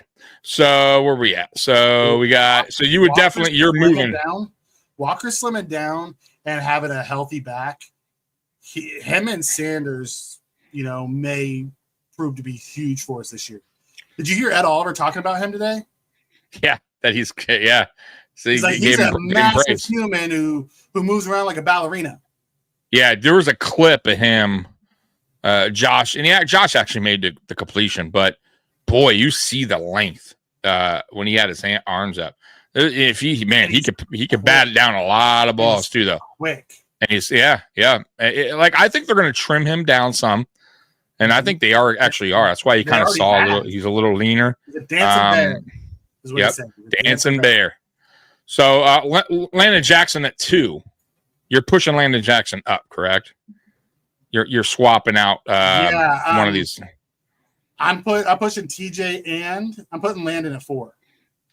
Okay, I'm with you at that. I'm with you right now. And 1 is Max, by the way. And I would have Max sitting at 2. So I would probably go TJ Sanders, Max, Walker, Landon Jackson right now. Those are my top 4 right now. Now, will that change? It's very possible. Yeah. But I have a feeling TJ and Max have the biggest opportunity. But if he's healthy, he was a first. Walker was a first round pick coming into last 2 years back. Exactly. The year prior, he had a really good season. And then he had a bad back last year, and his draft stock fell. So he could end up being something. Yeah, most definitely. So that was a pretty cool list, and I like that we shuffled it around a little bit. I got one more thing, and then after that, we could just talk with the chat a little bit. We do the Ask AI, and then we'll do the Real Men of Genius. So here we go. So NFL, is this ESPN article? NFL players, coaches, and GMs under the most pressure. I knew you would. In the 2025 season, here we go. Under the most pressure. So, first up, quarterback, J.J. McCarthy for the Minnesota Vikings. Mikey? Agree or disagree? Give me 1 second. I want to go ahead. Yeah, go for it. If Max starts, he's one that's not even debatable. Sanders is going to appear to be a rotational player versus someone playing every down. I just don't think Max is going to start week 1. I think it's going to take a couple weeks for Max to start. Going week 1 against the Ravens, I just don't see McDermott putting him out there. I just don't. I think it all depends on what happens in preseason and camp. Yeah, because I don't. We don't know yet if Trey's even gonna, with the injury history. I'm just knock on wood. That 1 and 2 is Trey how much has Trey kind of lost, right? And as far as his step goes, I know right? you want to crap on Trey. We'll wait to see. I don't want to crap on Trey. I want to see the battle in preseason. But we haven't seen Max do anything yet.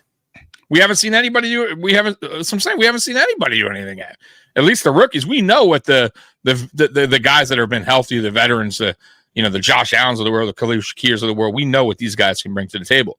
I'm talking about the guys that have something to prove, the guys that are trying to earn roster spots or or trying to earn a position, battling for position. So that's all going to be said in later in camp and in preseason. So that's what I'm saying. So let's see what happens.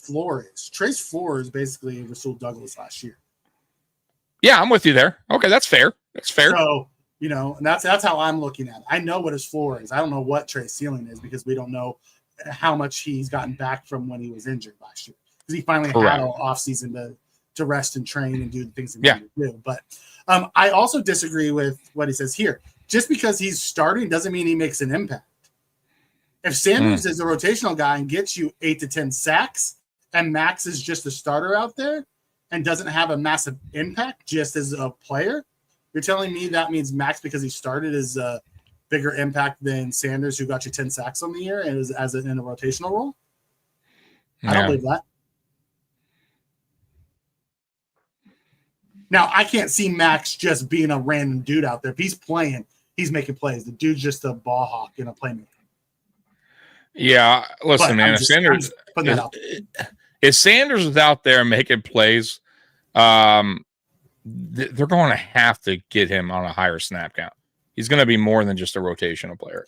They're going to have he has a chance to take Daquan's job. That's what I'm saying. Like they're going to have to make that decision, depending on how the rest of the camp goes in preseason. So you got to do what's right for the team. You can't just go by, keeping a veteran on the team like Daquan Jones. So we'll find out what happens. But I'm interested to see preseason. Yes, I'm with you on this. I'm super excited about this cornerback competition. I'm also really excited about this defensive tackle composition. Yep, absolutely. So, all right, sorry. Let's go back to your. Oh, you're good. You're good. So, JJ McCarthy's first up on this. What do you think about JJ being on this list? And what list was this? I'm sorry. I missed it. Mikey, the list that you were so excited about. The NFL players. The pressure list. Under the most pressure, yeah. I just want to make sure I'm talking about the right rest. Damn it, Mikey. He doesn't have the most pressure. He has the least pressure of the list, is what they're saying. Under the most pressure. So is he the guy who has the most pressure on him? Yeah. These are These are guys. Not number one. They're just going by tiers. They're just quarterback, coach. He's not in order. Does he have pressure? Yes. So they're not in order. Okay, that's what. He has pressure because they got rid of Sam, who led him to a 14-3 record last year. So absolutely, he has pressure. exactly. And he has a hell of a squad around him, Mikey. Yeah. It's not like he's going into They're built a season for where contender status. correct. And they drafted him. They also took the chance on him by letting Darnold go. So yeah, I feel like this is big time because if McCarthy's not what they expect, it's going to look real bad for the Vikings because they could have brought back Sam Darnold for at least another year and drafted a quarterback later down the road. And I don't know, does the pressure fall on McCarthy or does the pressure fall on the head coach for making that call? Because Scott's not wrong. Yeah. He's basically a rookie this year because he didn't get a rookie year. Yes. So do you really put that pressure on him or do you put it on the head coach? I think it falls on all three. I think it falls on the coach, GM, the head coach, and the player. Exactly. Yeah, because realistically, I mean, what was Sam Darnold's? What did Sam Darnold sign for over in? Where did he go to, Mikey? He went to Seattle. Seattle. What was his deal? I think it was how many years? I think it was like a couple years, 3-year contracts, 2 or 3 year deal. Yeah. See what they could have 30 a year or something like that with the opt out after one. What they could have done is done something like that, brung back Sam, let JJ at least sit one more year while learn under him at least maybe have him camp battle, right? And if JJ earned that from Sam, well, who cares? You got Sam Darnold as your backup.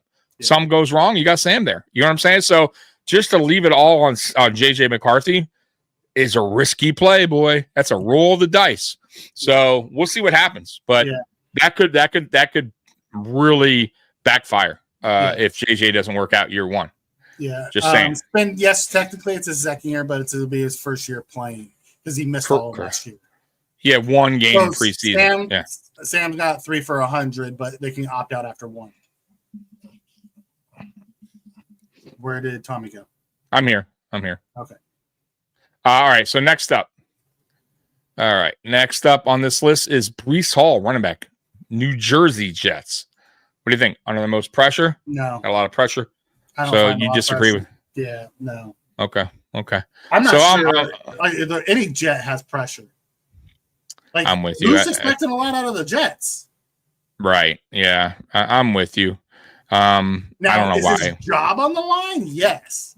Because if he doesn't bounce back this year, and look like something like the original, they may draft another running back next year and he may be looking for a new job. But is it right? Does he have pressure on him? I'm not sure. I'd call it pressure. Okay. All right. Next up, Schottenheimer, coach, Cowboys. That's a clown show there. So, what do you think? Hear what Jerry was saying? Taking shots at Dak and Micah? Oh, actually, you're right. I did hear that. Yes, I did, which is wild. And it is his team. He's the GM and owner. So I guess he could say what he wants, but they're not happy about it. I heard what's his name? Comeback Parsons has said something like, yeah, okay, man.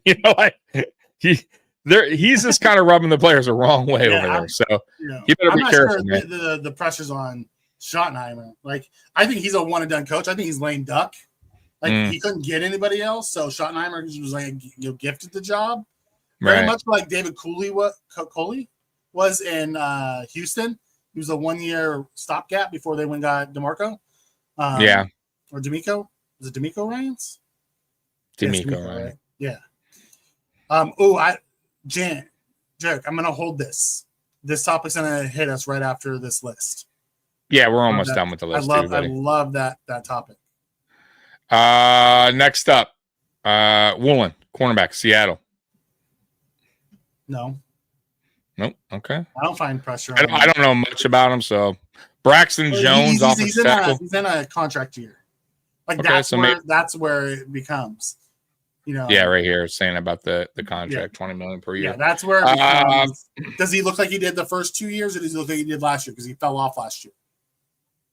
Braxton Jones for the Bears. They're saying Jesus Christ, who made this list? Yeah. ESPN. I mean, this is what they got. So Bryce Young. What do you think about Bryce? I think this is a good one. I think Bryce Young. Because he needs to keep making those steps. Because now he's in year 3. Yep. At the end of this year, they have to decide if they're going to pick up his 5th-year option. And if he doesn't continue making those strides, then they won't. Yeah.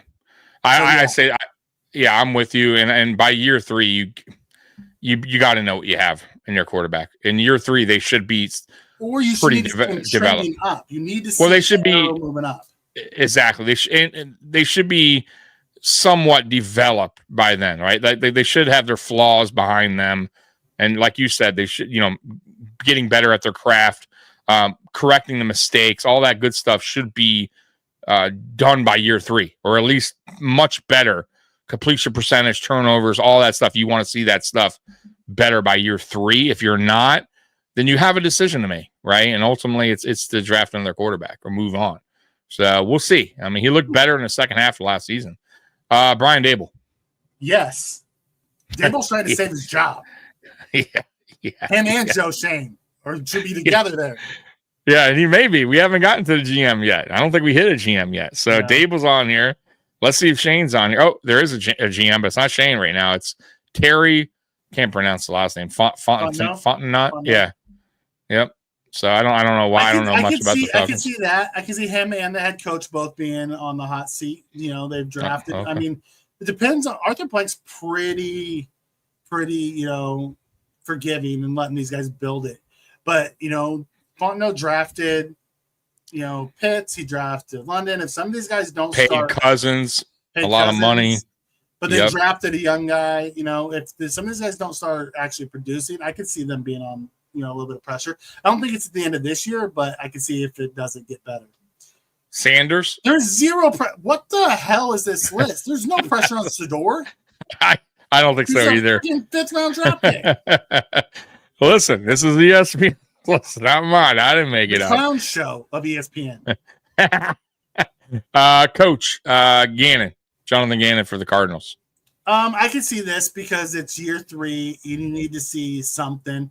I think there's more pressure on their quarterback, Murray, than there is on their coach. I'm with you there, too. I think after this year, they can get out of that deal.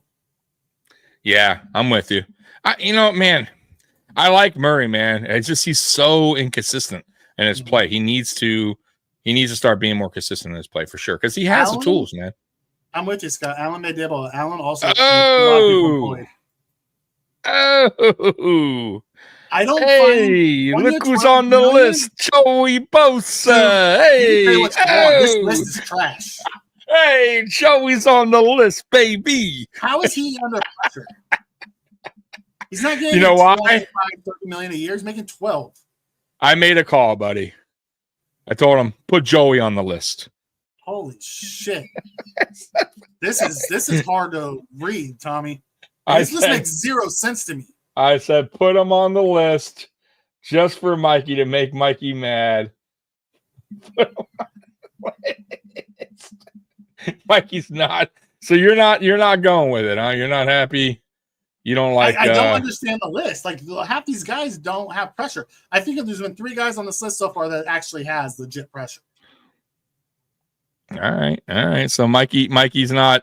He's not good. He's not with it. He doesn't like Joey Bosa on the list. All right, that's fine. I just don't see where the pressure lies. Is the pressure because he's on a 1-year deal and he needs to have a good year in order to get paid big? But he's 30. Like how much bigger? I don't understand what they're defining as pressure. Because he was the big off-season move the Bills had? It makes it pressure? Yes. What is it? I guess. I mean, I would assume, right? I mean, Whoa!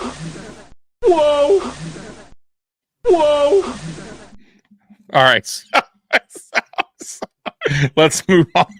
Joey. Mikey gets so mad when anything that has to do with Joey Bosa, you dare talk bad about Joey, Mike is coming to your house with a baseball bat. I mean, it's just like anybody talk about if it has anything to do with Miami, any of them. You cannot speak ill of those guys. Like hey, you talk about Joey. I don't have any, skin in the game for Bosa. I just think he was the best guy that we had. And when healthy, the guy's good. Okay, Mike is good. Yes, this one makes sense. The Dolphins coach makes sense to be on this list. Now Mikey's happy. Okay. This one makes All right. sense. I don't right. get some of this other shit. Okay, Beth says, I mean, Bosa does have pressure to stay healthy, I guess. Like, what are we defining pressure as? Like, can't stay healthy? I listen. I'm with you. There's not really pressure. Money on our defensive line. I get it. Vernon I get Butler, Starr, Trent Murphy.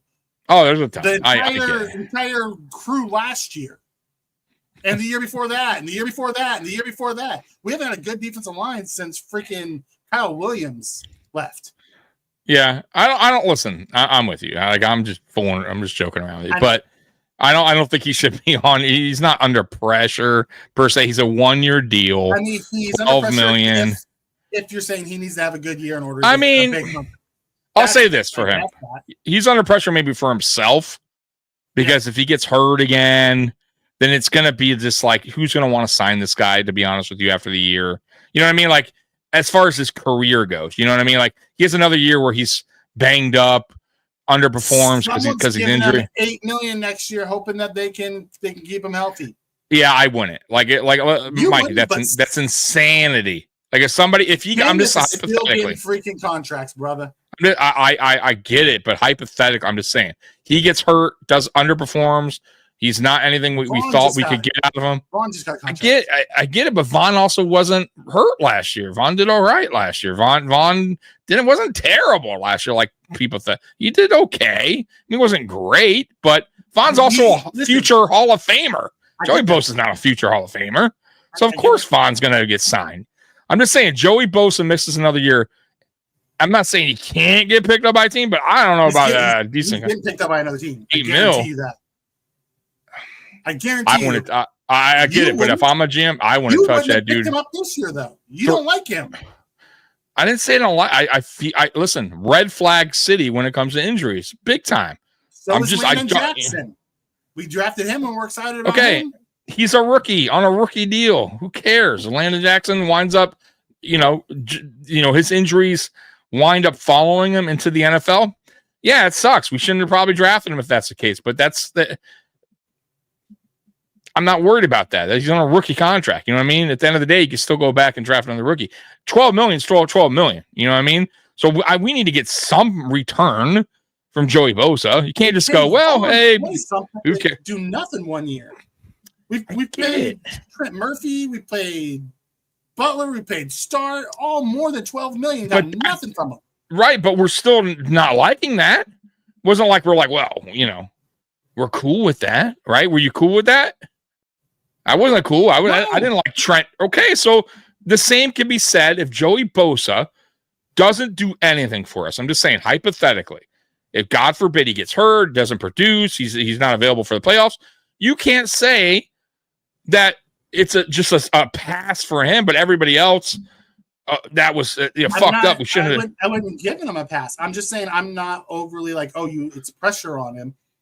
No, I don't say there's pressure on him. I said pressure maybe on the only kind of pressure maybe on himself as him, like as far as his career goes. Like you don't want that. Like, listen, as a player, you don't want to be known or feel like, man, I cannot stay healthy. Man, every year I'm fucking season ending. You know what I mean? Like I'm just saying, like he's gonna want this year to go by smoothly because maybe he does wind up going somewhere and picking up a decent deal, 2-year deal somewhere else. You know what I'm saying? Or maybe we give him another year. But if he gets hurt again, like, that's a little pressure on him as a NFL player. Not here, though. You get what I'm saying? Not on this list. All right, Mike McDaniel, we agree on, right? Yes. Clearly. Anthony Richardson. God, yes. Stay healthy. Mikey's liking this list now. It's picking up. No, I'm not liking this list. I still think this list is dumb, but at least they have guys on here that make sense. He's in a battle for his job. Bosa's not in a battle for his job. Some of those guys, Breece Hall's not in a battle for his job. There was guys on here, like Tariq Woolen wasn't in a battle for his job. Like, what are we talking about? Mike is about to show up to everybody's door at ESPN with a bat. I don't know. Are you talking about Bosa? Show comments on stage? Why? Because it's driving me crazy. I keep turning it off and it keeps popping back on. Yeah, because people like it because it shows on when people watch on YouTube. Oh, really? Okay. Well, you get if it make my co-host happy, we'll turn it off. But it's like a new thing people like. But that's right. Turn it off. Evan Ingram, Broncos. Why? Why is he on this list? I don't know. No. Why are you so upset? I purposely did this to make you mad. Kevin Patullo. Yes. Mikey's happy now. Coming off of the Super Bowl, this guy makes sense. All right, Mikey's happy now. Now the list is making a little more sense. No, I'm not happy. This list is stupid. But at least they have some guys like. Woo! There was 5 people on that list that actually made sense. That's it for the list, Mike. Let's put a Mikey was not happy. That's QB4 and say he has the most pressure on it because of his name. Well, Scott says that list was awesome. I don't know if you saw that. That was a dumbass list. Is what he said. That's not what I see. My sunglasses don't lie. Says this list is awesome. I will gift you Hooked on Phonics for Christmas time. It says awesome. Holy crap. We got another comment coming here. I don't understand that list. We got one comment saying Joe Bosa, what a bad signing. You see that one? No, where's that? I see Joey Bosa 15 packs. I see that one. I also see them say, Tommy, you don't have to say you don't like Joey Bosa to listen to you talk about him and know you're not a fan of him. Hey, I'm a fan of Joey, okay? I like Joey Bosa. All right, come on. Ended on a happy note. At least Tommy's giving out happy endings. Whoa, hey-oh. Whoa. Tommy in his rose-colored glasses. I'm Prison Mike. Whoa. Mikey, settle down. All right, you ready to get to Ask AI? Yeah. Let's get to Ask AI. Why not? Does Tommy like Joey Bosa? It's not going to be there. Say, does Tommy from Mafia Sports Report like Joey Bosa? All right, we'll see. Does Tommy? Yeah,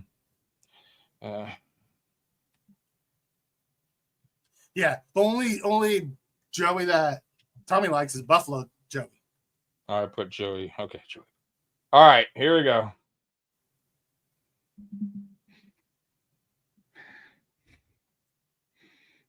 See, unable to find. Let's pull up another one. How about this? Can Joey Bosa stay healthy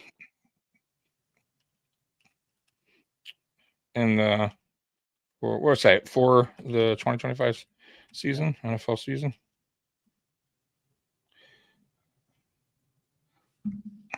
I should have put Will.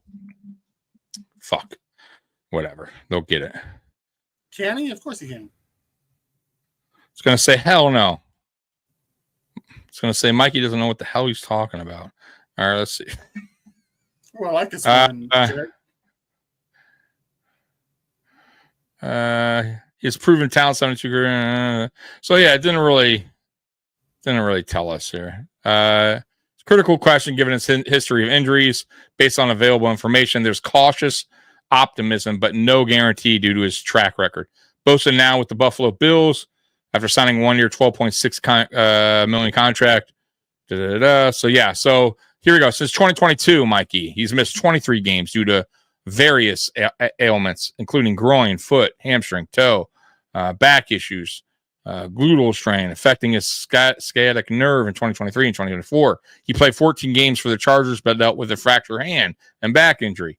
And his production was limited: 22 tackles, 5 sacks, 13 quarterback hits, compared to his earlier career highs. Third on the team, even with the 5 sacks. He also had a calf injury in 2025 for the Bills. I get it. I'm just saying injuries have, unfortunately for him. You're not a fan of him because he's injured, and you don't want an injured guy. Got it. I think it's followed him over the last 2 or 3 seasons. It's definitely affected. It's definitely affected. I'm right. with you on that. I'm not disagreeing with that. Yeah. I just know if healthy and he has a new change of scenery, and sometimes that's what you need. Oh, dude, if healthy, he's a beast. There's no getting around. I'm not denying that. If healthy, the guy is. But I think this is the first time I've got you to it. say it. No, I think this is the first time I got you to actually say it. No, if healthy, the guy can produce, and that's exactly what we want. The problem is, can he stay healthy? 1, 2. How will the Bills use him as far as snap count? Will they limit him and play it safe, which I think is a wise move to do? Will they limit him in practice, which I think is a wise move to do? And then we'll see what happens down the stretch. If they do all that and he can stay healthy because he's on the limited snap count, and if I'm the Bills, I'm putting him on a high-ass snap count when the playoffs start. Get your money's worth. Then you get your money's worth. And if he gets hurt in the division game, it is what it is. You know I put him on the high snap counts in the important games. Exactly. Week 1 against Bring the juice. Put that motherfucker in high gear. Against the Chiefs, against the Bengals, against the Eagles, all those teams. I want to play in 70% of the snaps that game. Yeah, I'm with you. Against all the other teams, play them about 40. And then turn them on at the playoffs. Jarek wants to know, why do fans want McDermott fired but not Beane? Is that the question he was asking earlier that you wanted to? Earlier, but he wants AI to answer this question. Okay, so I'm going to answer it after because his question earlier was he was in an argument. If McDermott gets fired, does Beane go with him or does Beane stay? Beane stays, in my opinion. Yes. So I talked about this on my podcast, and it's on our podcast earlier in the week. On the solo. Well, when I went solo, the solo, the Mafia Sports Report solo podcast. Mike is too busy. Mike is too busy at work. Work. Who does that? So. Anyways, I got to talking about that. Look, I feel like in every sport, I feel like certain GMs, even coaches, get a pass for something they've done for a team, right? No matter what they did afterwards. And for me, Brandon Beane gets the pass because of Josh Allen, right? No matter what he does afterwards, I feel like he brought a franchise, one of the best, an MVP type of quarterback here. An unbelievable talent that doesn't come around often in Josh Allen, when many of Bills Mafia wanted Josh Rosen. And he could have went the different route. He could have drafted Josh Rosen, and we would not be sitting here today happy Bills fans. Because trust me, we would be fishing around for quarterbacks, or we might have an average quarterback, maybe a playoff team, barely a playoff team. For me, he gets the forever pass as being one of the better GMs that we've had, just because of that selection alone. And once again too, I feel like what he's done, his draft selections, where he's drafted, which is late rounds every year pretty much, I feel like he's gotten a lot of good talent that a lot of people praise, like and love, players that we love today, and Tehran and Spencer Brown. And I feel like he's done a very good job. Has he made mistakes? Yes, but so has a lot of GMs. So I think if anybody gets the axe or deserves the axe, it's McDermott.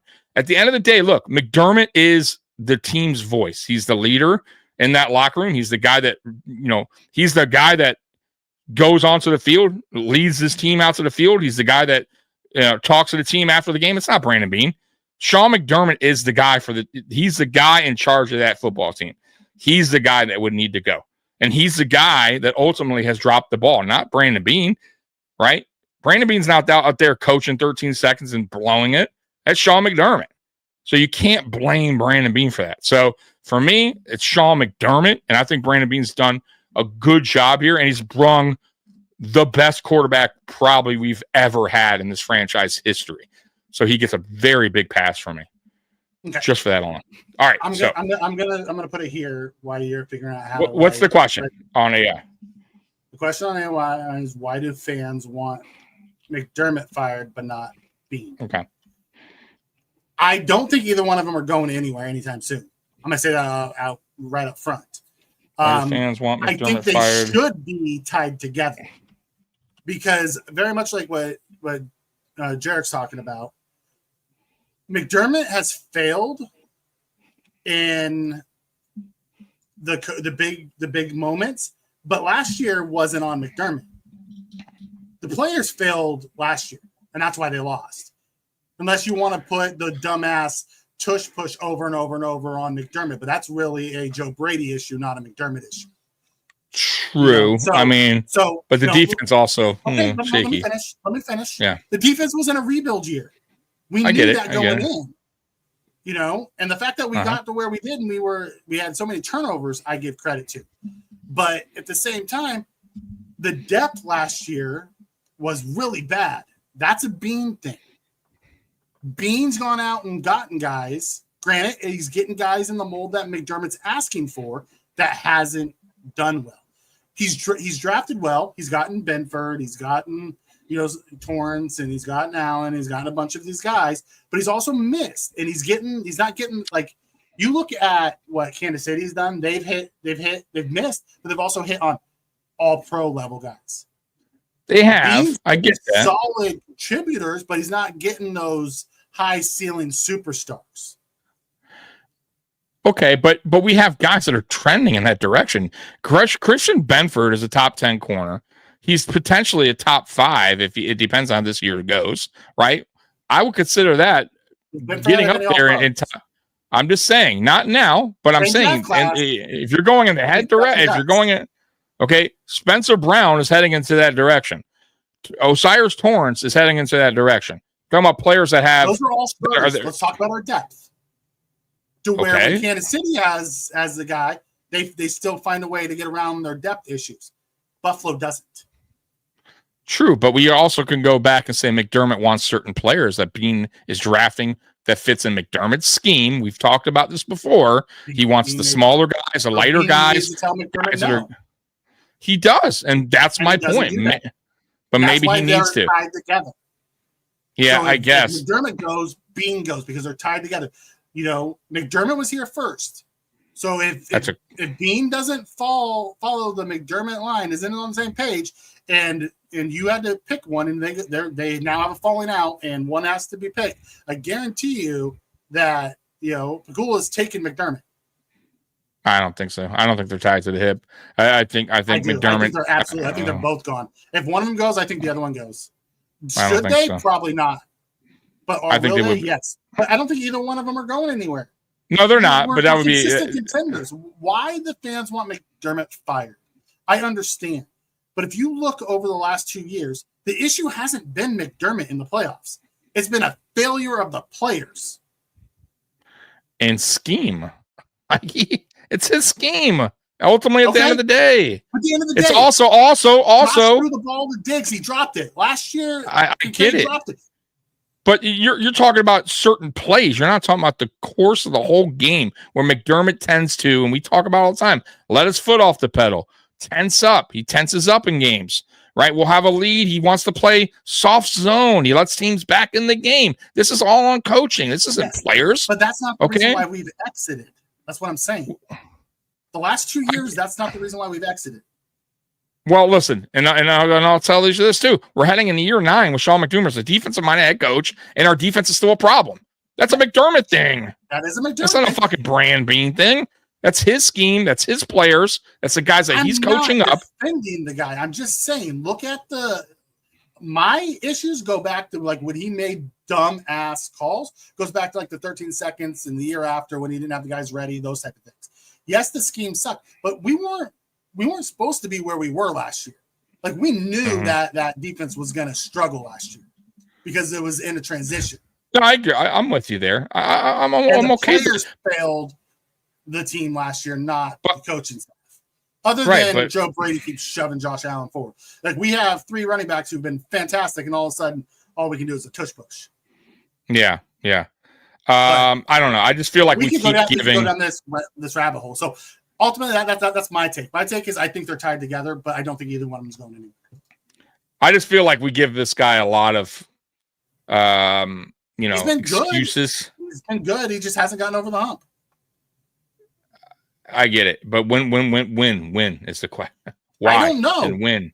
Right, and that's the problem. And how long do you wait? Yeah, exactly. So ultimately, let's get to the answer to this AI question that you wanted. So, yes, I'm with you on that, Sal. If Allen wasn't here, McDermott would have been fired years ago. Allen has saved all their jobs. absolutely, I'm with you. But that's why I say, Why don't we blame at the end of the Josh? day, you got to give him his being that pass because Okay, of that. I got All to right, here we ask go. this question. All right, Sergey. Do you Go think ahead. Josh is the reason we're not winning, Jarek?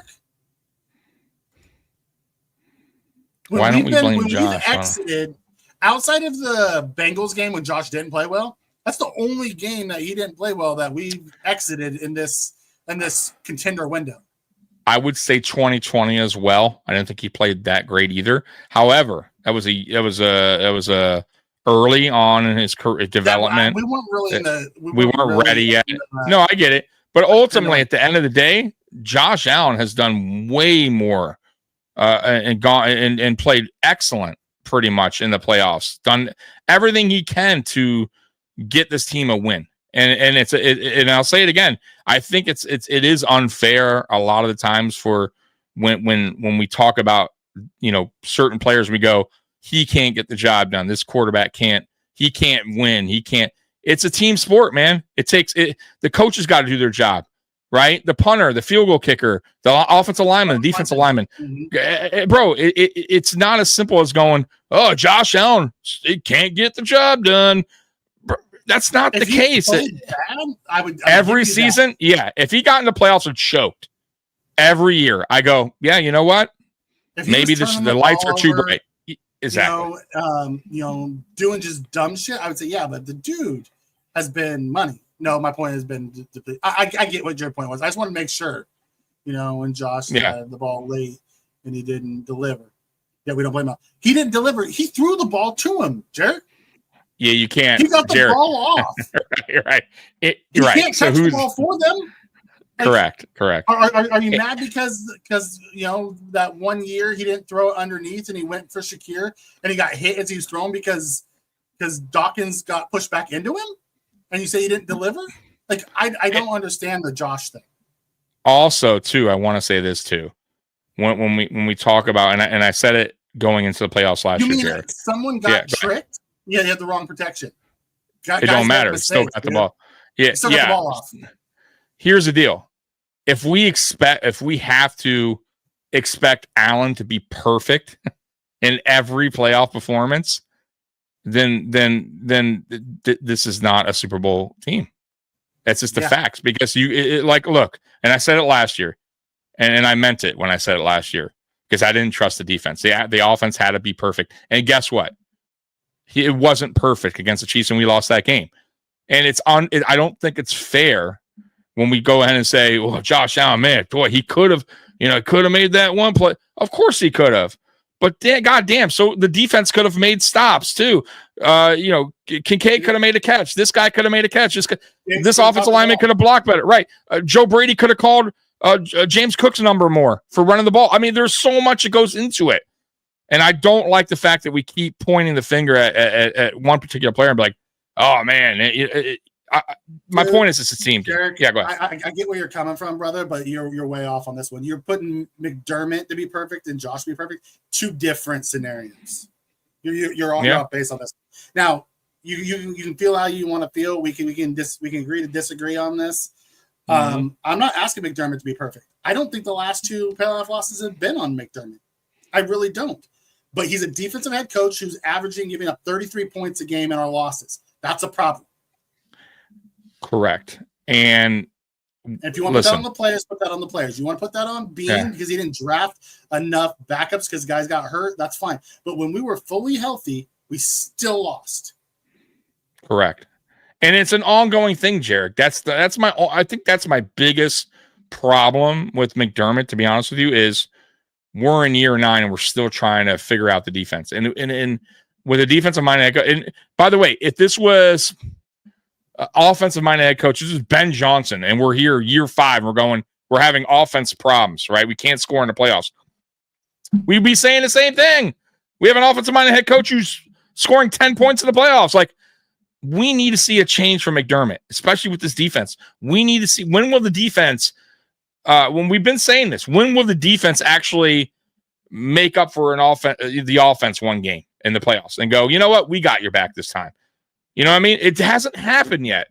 That's my biggest problem. That's my biggest problem when it comes to McDermott. You have a defensive-minded head coach. I expect the defense to step up when the offense doesn't have a perfect game, when Allen isn't perfect.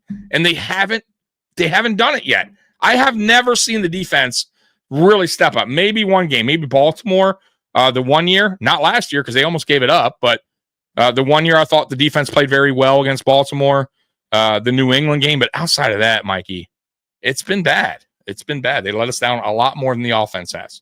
Yeah. Do you want to read this conclusion, by the way, real quick, and then we could go on some chats? It says fans want McDermott fired due to high-profile coaching errors, postseason shortcomings, and leadership controversies. It says which are more visible and emotionally charged than Beane's roster-building role.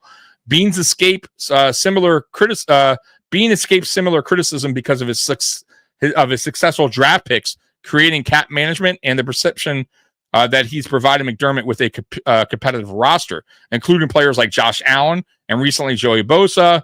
While McDermott's .624 winning percentage and 6 playoff bursts in 7 years are impressive, the lack of Super Bowl appearances in Josh Allen's prime has shifted fans' expectations towards immediate results, placing McDermott on a hotter seat.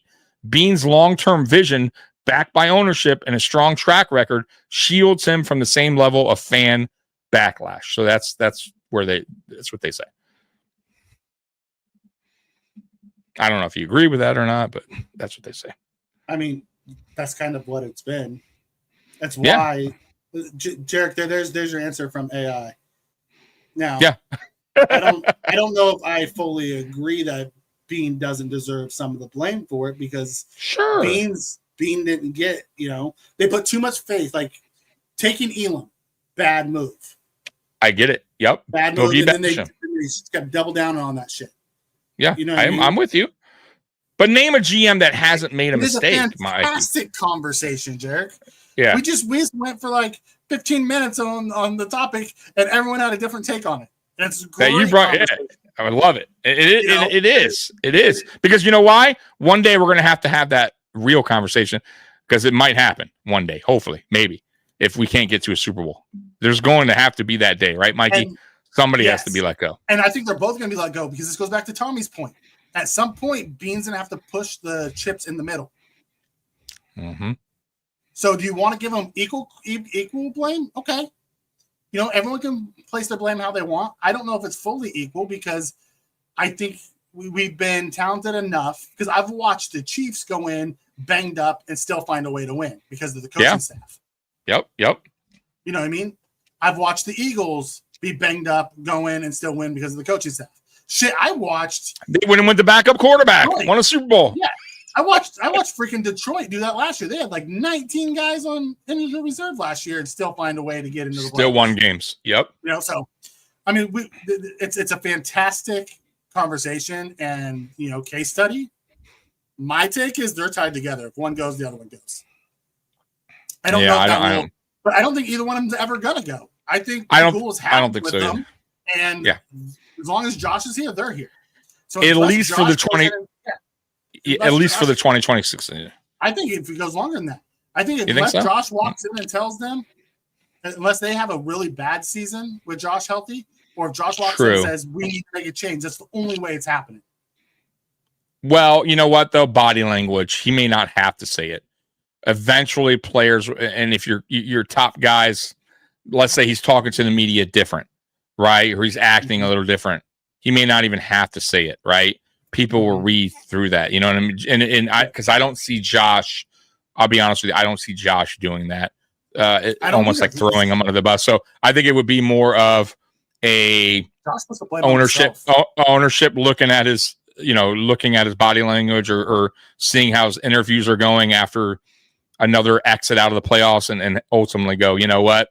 Our star quarterback is not happy here. We need to make a change. So that I could see happening, but I don't see Josh going, hey, we need to get rid of McDermott. I don't see that happening. No, but Jarek walked in and said, I got a landmine for you after you triggered me with the old Joey Bosa thing. Jared threw one up in the air too and triggered you. Any more AI questions for the night before we go? Because we got the real men of genius and we're getting out of here. Yeah. But Jarek, I appreciate the question and the conversation piece. That's fun. Yeah, absolutely. So if I'm looking for a head coach and McDermott is available after not winning the Super Bowl with a Hall of Fame quarterback, no thanks. Here's the thing. People said the same thing about Andy Reid. Andy Reid didn't win until he got Mahomes in Kansas City. Yeah. And people were saying the same thing about Reid in Philadelphia that they're saying about McDermott here. Yep. And Nick, that's my point when it comes to it, and I agree with you. That's my point when it comes to this team. Like, I'm a person, and just in general, you got to set goals for yourself, just in life in general, right? And when we got McDermott as head coach, I'm sure he set goals, and the goals were to make the playoffs. We did that in 2017, right? We finally broke the drought.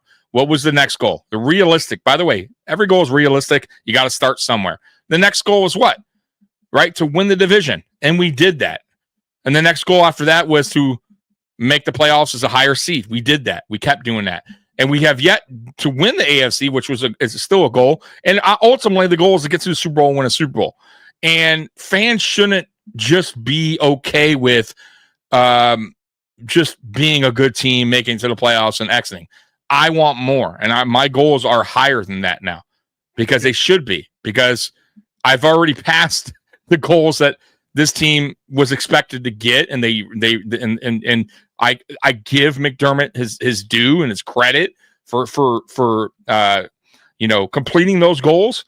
But us as fans want more, and we should want more, right? You should want more in life in general. So I want a championship. I want a Super Bowl. Buffalo wants Super Bowl, and we have to get it, right? However it has to get done, it needs to get done. So if that's with McDermott or not.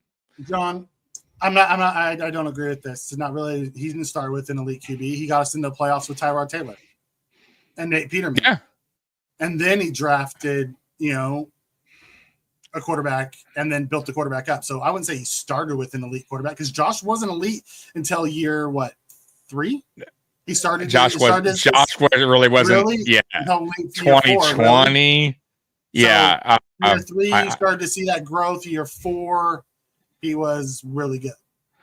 Exactly. So if you go back, I mean, let's be real. 2017 was not supposed to happen. Okay. If we're going to be realistic, I just think, I think things just happened to be, right? It just happened to work in our favor. Cincinnati made a hell of a play. We got into the playoffs. 2018, we drafted Josh Allen.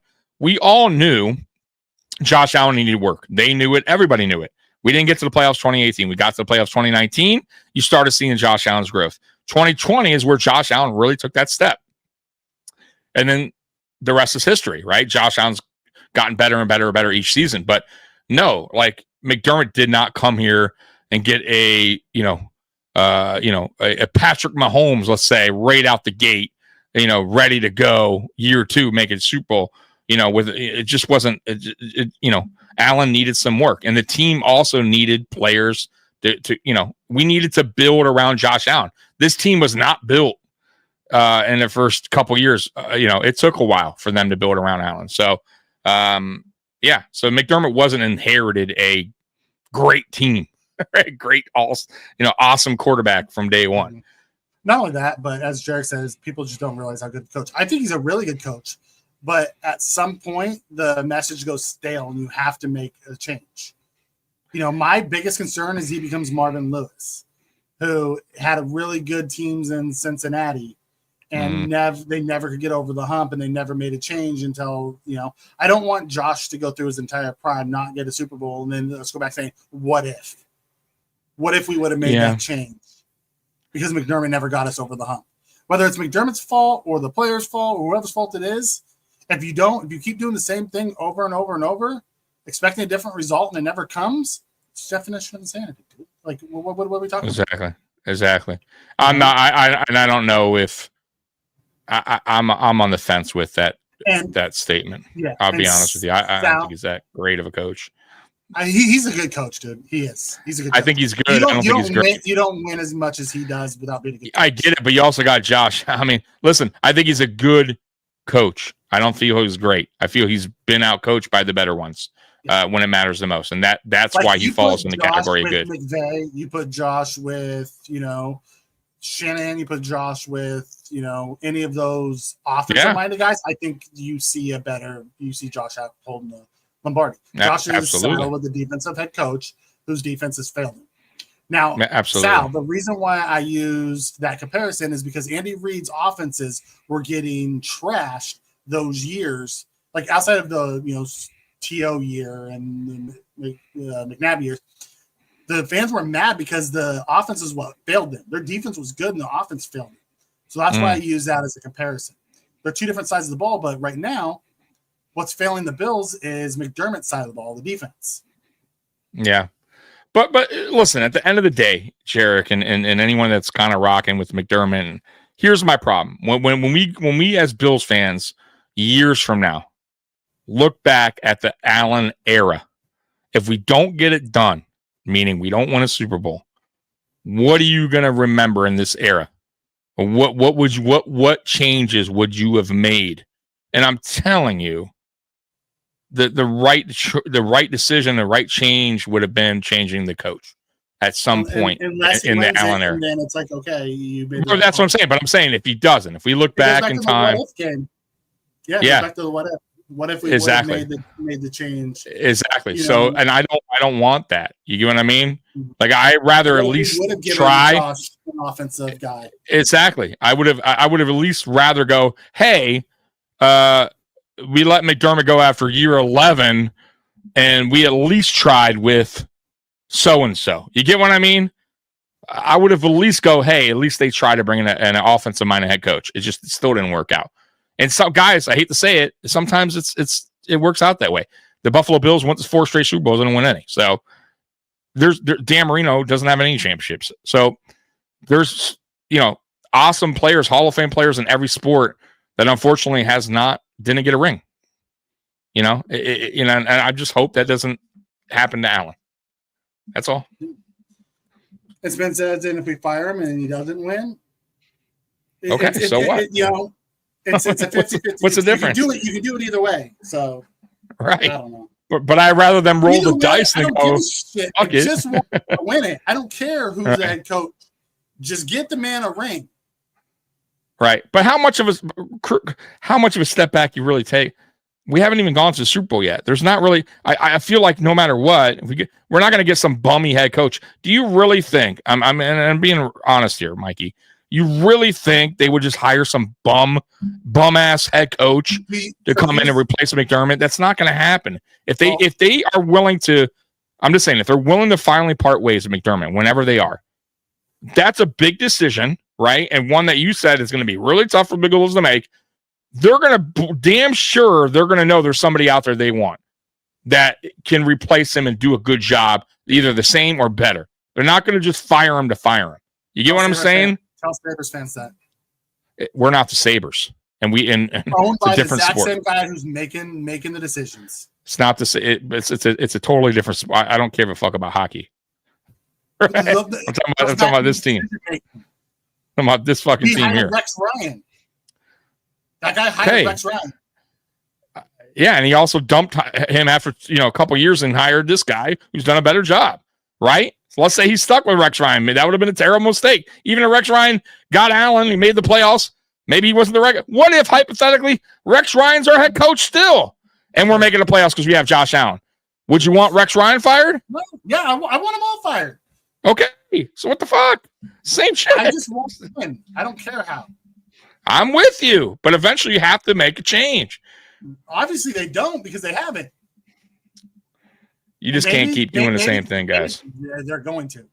Just expect I get it. We're in year 9 of it, Tommy. We've been talking about this since year 5. No, I get it. It's just I feel like it's the same results, and that's the problem. And you guys keep once again. It's just like how many? I by the way, and I'll end it with this. I've asked this question a gazillion times, and I'll ask it again. How many more seasons then would you want McDermott as your head coach if he cannot get this team to Super Bowl? It is not answered. Nobody can answer that question. I understand Nobody. what you're saying, but I also look at how the season ended, and I don't put last year's loss on McDermott. I get it, but we can make excuses for every fucking year. I could really say, well, last year this year before he didn't. Milano was hurt. Like every team goes through stuff. Every team has injuries and struggles, and like I can't. We can't keep doing that. And McDermott, even though he did everything for so many years. Eventually you have to go. We need a new voice. We need a new strategy. We need a new scheme. And you have to eventually. I don't think that's going to happen until Josh says something in Josh's prime. Well, it's definitely not going to happen right before the new stadium opens. I'm just saying I'm not alone in this. There's a lot of people that feel this way. And it goes back to why Jarek was saying this is such a great topic. Yeah, it's a good place. I just find it. I find it ridiculous though that fans think that we wouldn't be a playoff team with a new head coach with Josh Allen as our quarterback. Don't think they get it's craziness. I don't think they get rid of Beane, and I think Beane's smart enough to find him a good coach. I also think they go and find a, Josh is so freaking good that I think he's going to get us to the playoffs regardless. Now, will we be as good as we are today? Maybe, maybe not. I don't know. Depends on that I can't tell you. Exactly. I can't predict the future. A playoff team regardless, as long as we have Allen as our quarterback. Exactly. That's what I'm saying. That's my point. I feel like no matter what, even if he's an average head coach, as long as you got Josh Allen, I feel like this is a playoff team every year. Now, is it a AFC East winning championship? Maybe not. Maybe we're a wild card team. I don't know. But I feel like we would be, no matter what, a playoff team.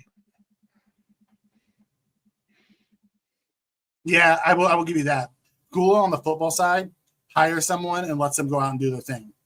Like, say what, I understand that a lot of people hate Pagula from a hockey standpoint, but from a football standpoint, as you were talking about, Tommy, he's really good at staying out of the way. He hires his football guys and lets his football guys do football.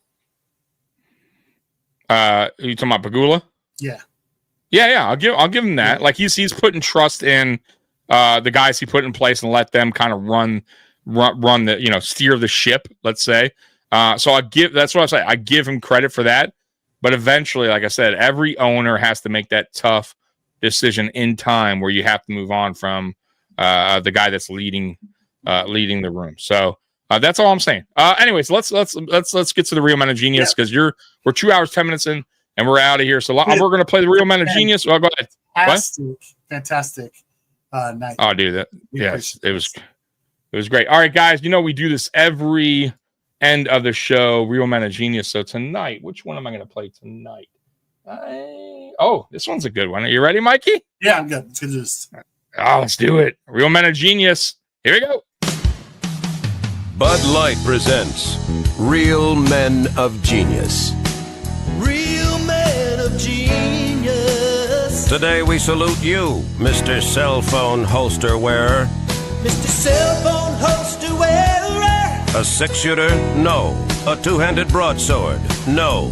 Your hip is permanently strapped with 3 inches of cold cellular steel, and you're not afraid to use it. As long as I'm not roaming. Through optimal cellular positioning, you answer calls in under a second.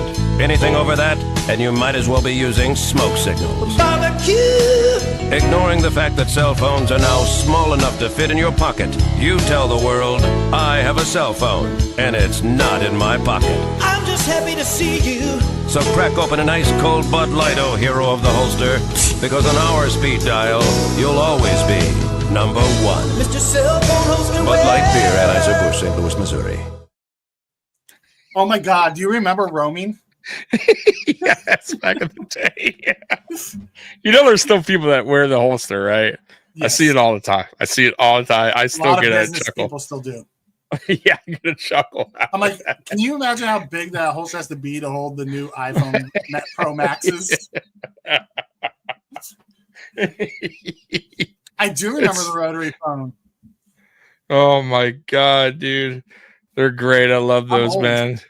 I'm old. I do remember the rotary phone when I was a kid. You remember that? Oh, God. Old school, man. You know what? I want to throw a bonus one out there. Bud Light presents Real Men of Genius. Real Men of Genius. Today we salute you, Mr. Horrible Injury Videotaper. Mr. Horrible Injury Videotaper. Like lemonade from lemons, you take human suffering and squeeze it into sweet internet hilarity. I think I broke my fibula. It takes a big man to jump off the roof of his garage, but it takes an even bigger man to get it all on tape. Keep on rolling. Your head tells you to call the paramedics, but your heart tells you to zoom in and try not to shake the camera when you laugh. Oh, tell me you got that. So crack open an ice-cold Bud Light, Mr. Horrible Injury Videotaper, because someday we'll all look back on this and laugh. And that day is today. Mr. Horrible Injury Videotaper. Bud Light Beer, Anheuser-Busch, St. Louis, Missouri. The cameraman never dies. No, always there. You're right, Johnny on Slick. the spot. Johnny on the spot. God, that's All funny. right, so, all right, guys, that's it. Yeah. Yeah. That's the end of the show, man. We appreciate you guys rocking with us. We'll be back next week, Friday at 9 p.m. You don't want to miss that.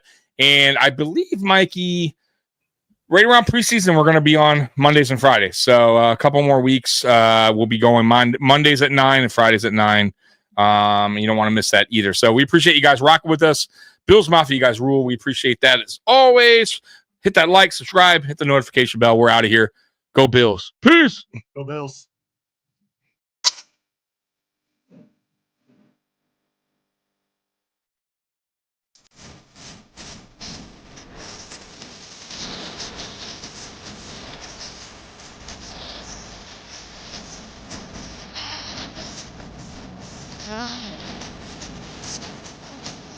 Ah.